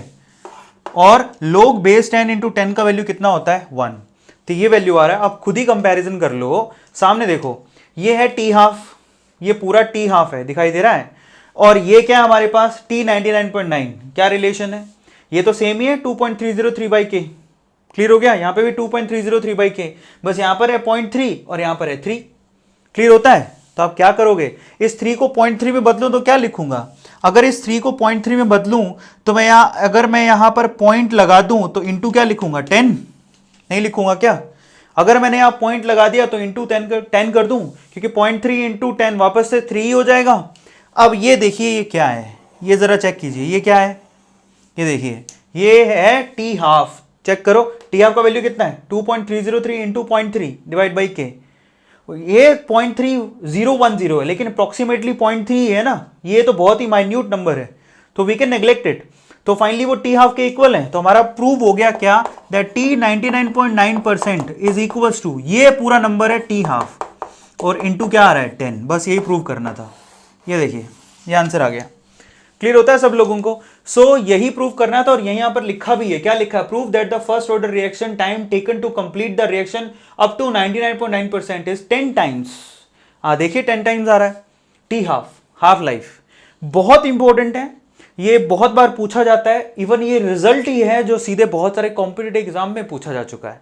कैसे निकालते हैं वो आपके सामने है। और मजे की बात, फॉर्मूले को इस्तेमाल कैसे करना है वो भी मैंने आपको आज सिखाया। अब हम न्यूमेरिकल बहुत सारे करेंगे, लेकिन उससे पहले एक वीडियो और छोटा सा बनेगा जिसमें आपको छोटे छोटे टॉपिक कराऊंगा, जैसे कि मोलिकुलैरिटी। ठीक है, सो मोलिकुलैरिटी के अलावा what is the difference between rate and rate constant, छोटी मोटी 2-3 टॉपिक बच रहे हैं। सूडो फर्स्ट ऑर्डर रिएक्शन, ये एक वीडियो उसका और बनेगा, उसके बाद सीधे न्यूमेरिकल पर आ जाएंगे। ठीक है, सो चलिए फटाफट से इसका स्क्रीनशॉट ले लो। ले लिया? So finally guys I am requesting to all of you कि फर्स्ट ऑफ ऑल तो वीडियोस को बहुत सिंसियरिटी के साथ देखिए। दूसरा, डिस्क्रिप्शन बॉक्स में होमवर्क गिवन है जिसको कर लीजिए। तीसरा, इस वीडियो के जस्ट बाद आपको केमिकल काइनेटिक्स का एक छोटा सा इंफॉर्मेटिव वीडियो मैं अभी अपलोड करने वाला हूं, उसको जरूर देखिएगा। वहां पे आपको शॉर्ट नोट्स मिलेंगे और क्वेश्चन करने को मिलेंगे प्रैक्टिस। वैसे भी यहां पर आपका 70% चैप्टर ओवर हो चुका है। ठीक है, अब आपके से 2 ही टॉपिक बचे हैं कहे जाए तो। वो छोटा सा अगर वीडियो बन जाता है तो 2 टॉपिक बचे हैं। एक तो हमारे पास कौन सा, एक्टिवेशन एनर्जी वाला, अरेनियस इक्वेशन, और दूसरा हमें न्यूक्लियर के रिस्पेक्ट में रिएक्शंस को पढ़ना है। ठीक है, न्यूक्लियर केमिस्ट्री भी कहेंगे उसको, छोटा सा पार्ट है वो भी कर लेना है। सो ये बच रहा है, बाकी सब हो गया। ठीक है, सो आपको क्या करना है, फर्स्ट ऑफ ऑल तो इस वीडियो को सिंसियरली करना है। होमवर्क डिस्क्रिप्शन बॉक्स में गिवन है, जिसको क्लिक करके आपको होमवर्क आज का कंप्लीट करना है ईमानदारी से। और साथ ही साथ केमिकल काइनेटिक्स के अभी थोड़ी देर बाद ही जो वीडियो अपलोड होगा आज ही के दिन में, उसमें से आपको क्वेश्चन ले लेने हैं। शॉर्ट नोट्स भी अवेलेबल हैं, पीडीएफ फाइल अवेलेबल है, वो भी ले लेना है। ठीक है, और इन वीडियोस को उन बच्चों के साथ शेयर करो जो कि कोचिंग अफोर्ड नहीं कर सकते। Guys do share. अगर एक बच्चा 10 बच्चों को भी अगर ये चीज़ बता पा रहा है तो डेफिनेटली उन 10 बच्चों को भी समझ में आएगा कि हमें कोचिंग जाने की कोई जरूरत नहीं है। हम सोच बदलेंगे तो दुनिया बदलेगी। Think of it, coaching without हो सकता है, विदाउट कोचिंग भी हो सकता है सिलेक्शन, इस चीज को समझें। So we need coaching free India. और एक छोटा सा रिक्वेस्ट आप सब व्यूअर से करूंगा कि मैंने एक और चैनल अभी खोला है, that is A Square vlogs. ठीक है, उसमें 4 वीडियोस अपलोड कर चुका हूं। मेरी निजी जिंदगी में कुछ ऐसे पल जो आप लोगों के साथ शेयर करना चाहता हूं, वहां पे वो डाल रहा हूं। लाइव सेशन में मैंने लिया था कल, बहुत सारे लोगों ने देखा है। उसमें मैं T-shirts, free T-shirt distribution give away हो रहा है आप लोगों के लिए स्पेशली। तो आप A Square व्लॉग को सब्सक्राइब करना मत भूलिए, डिस्क्रिप्शन बॉक्स में उसका लिंक गिवन है। इसके अलावा इंस्टाग्राम की प्रोफाइल पे आप मुझे फॉलो कर सकते हैं, वो भी मैंने पब्लिक कर दी है। सो गाइज मिलके एक साथ हम कुछ ना कुछ अच्छा करेंगे ही। अगली वीडियो मिलते हैं guys, till then thank you so much, thanks a lot.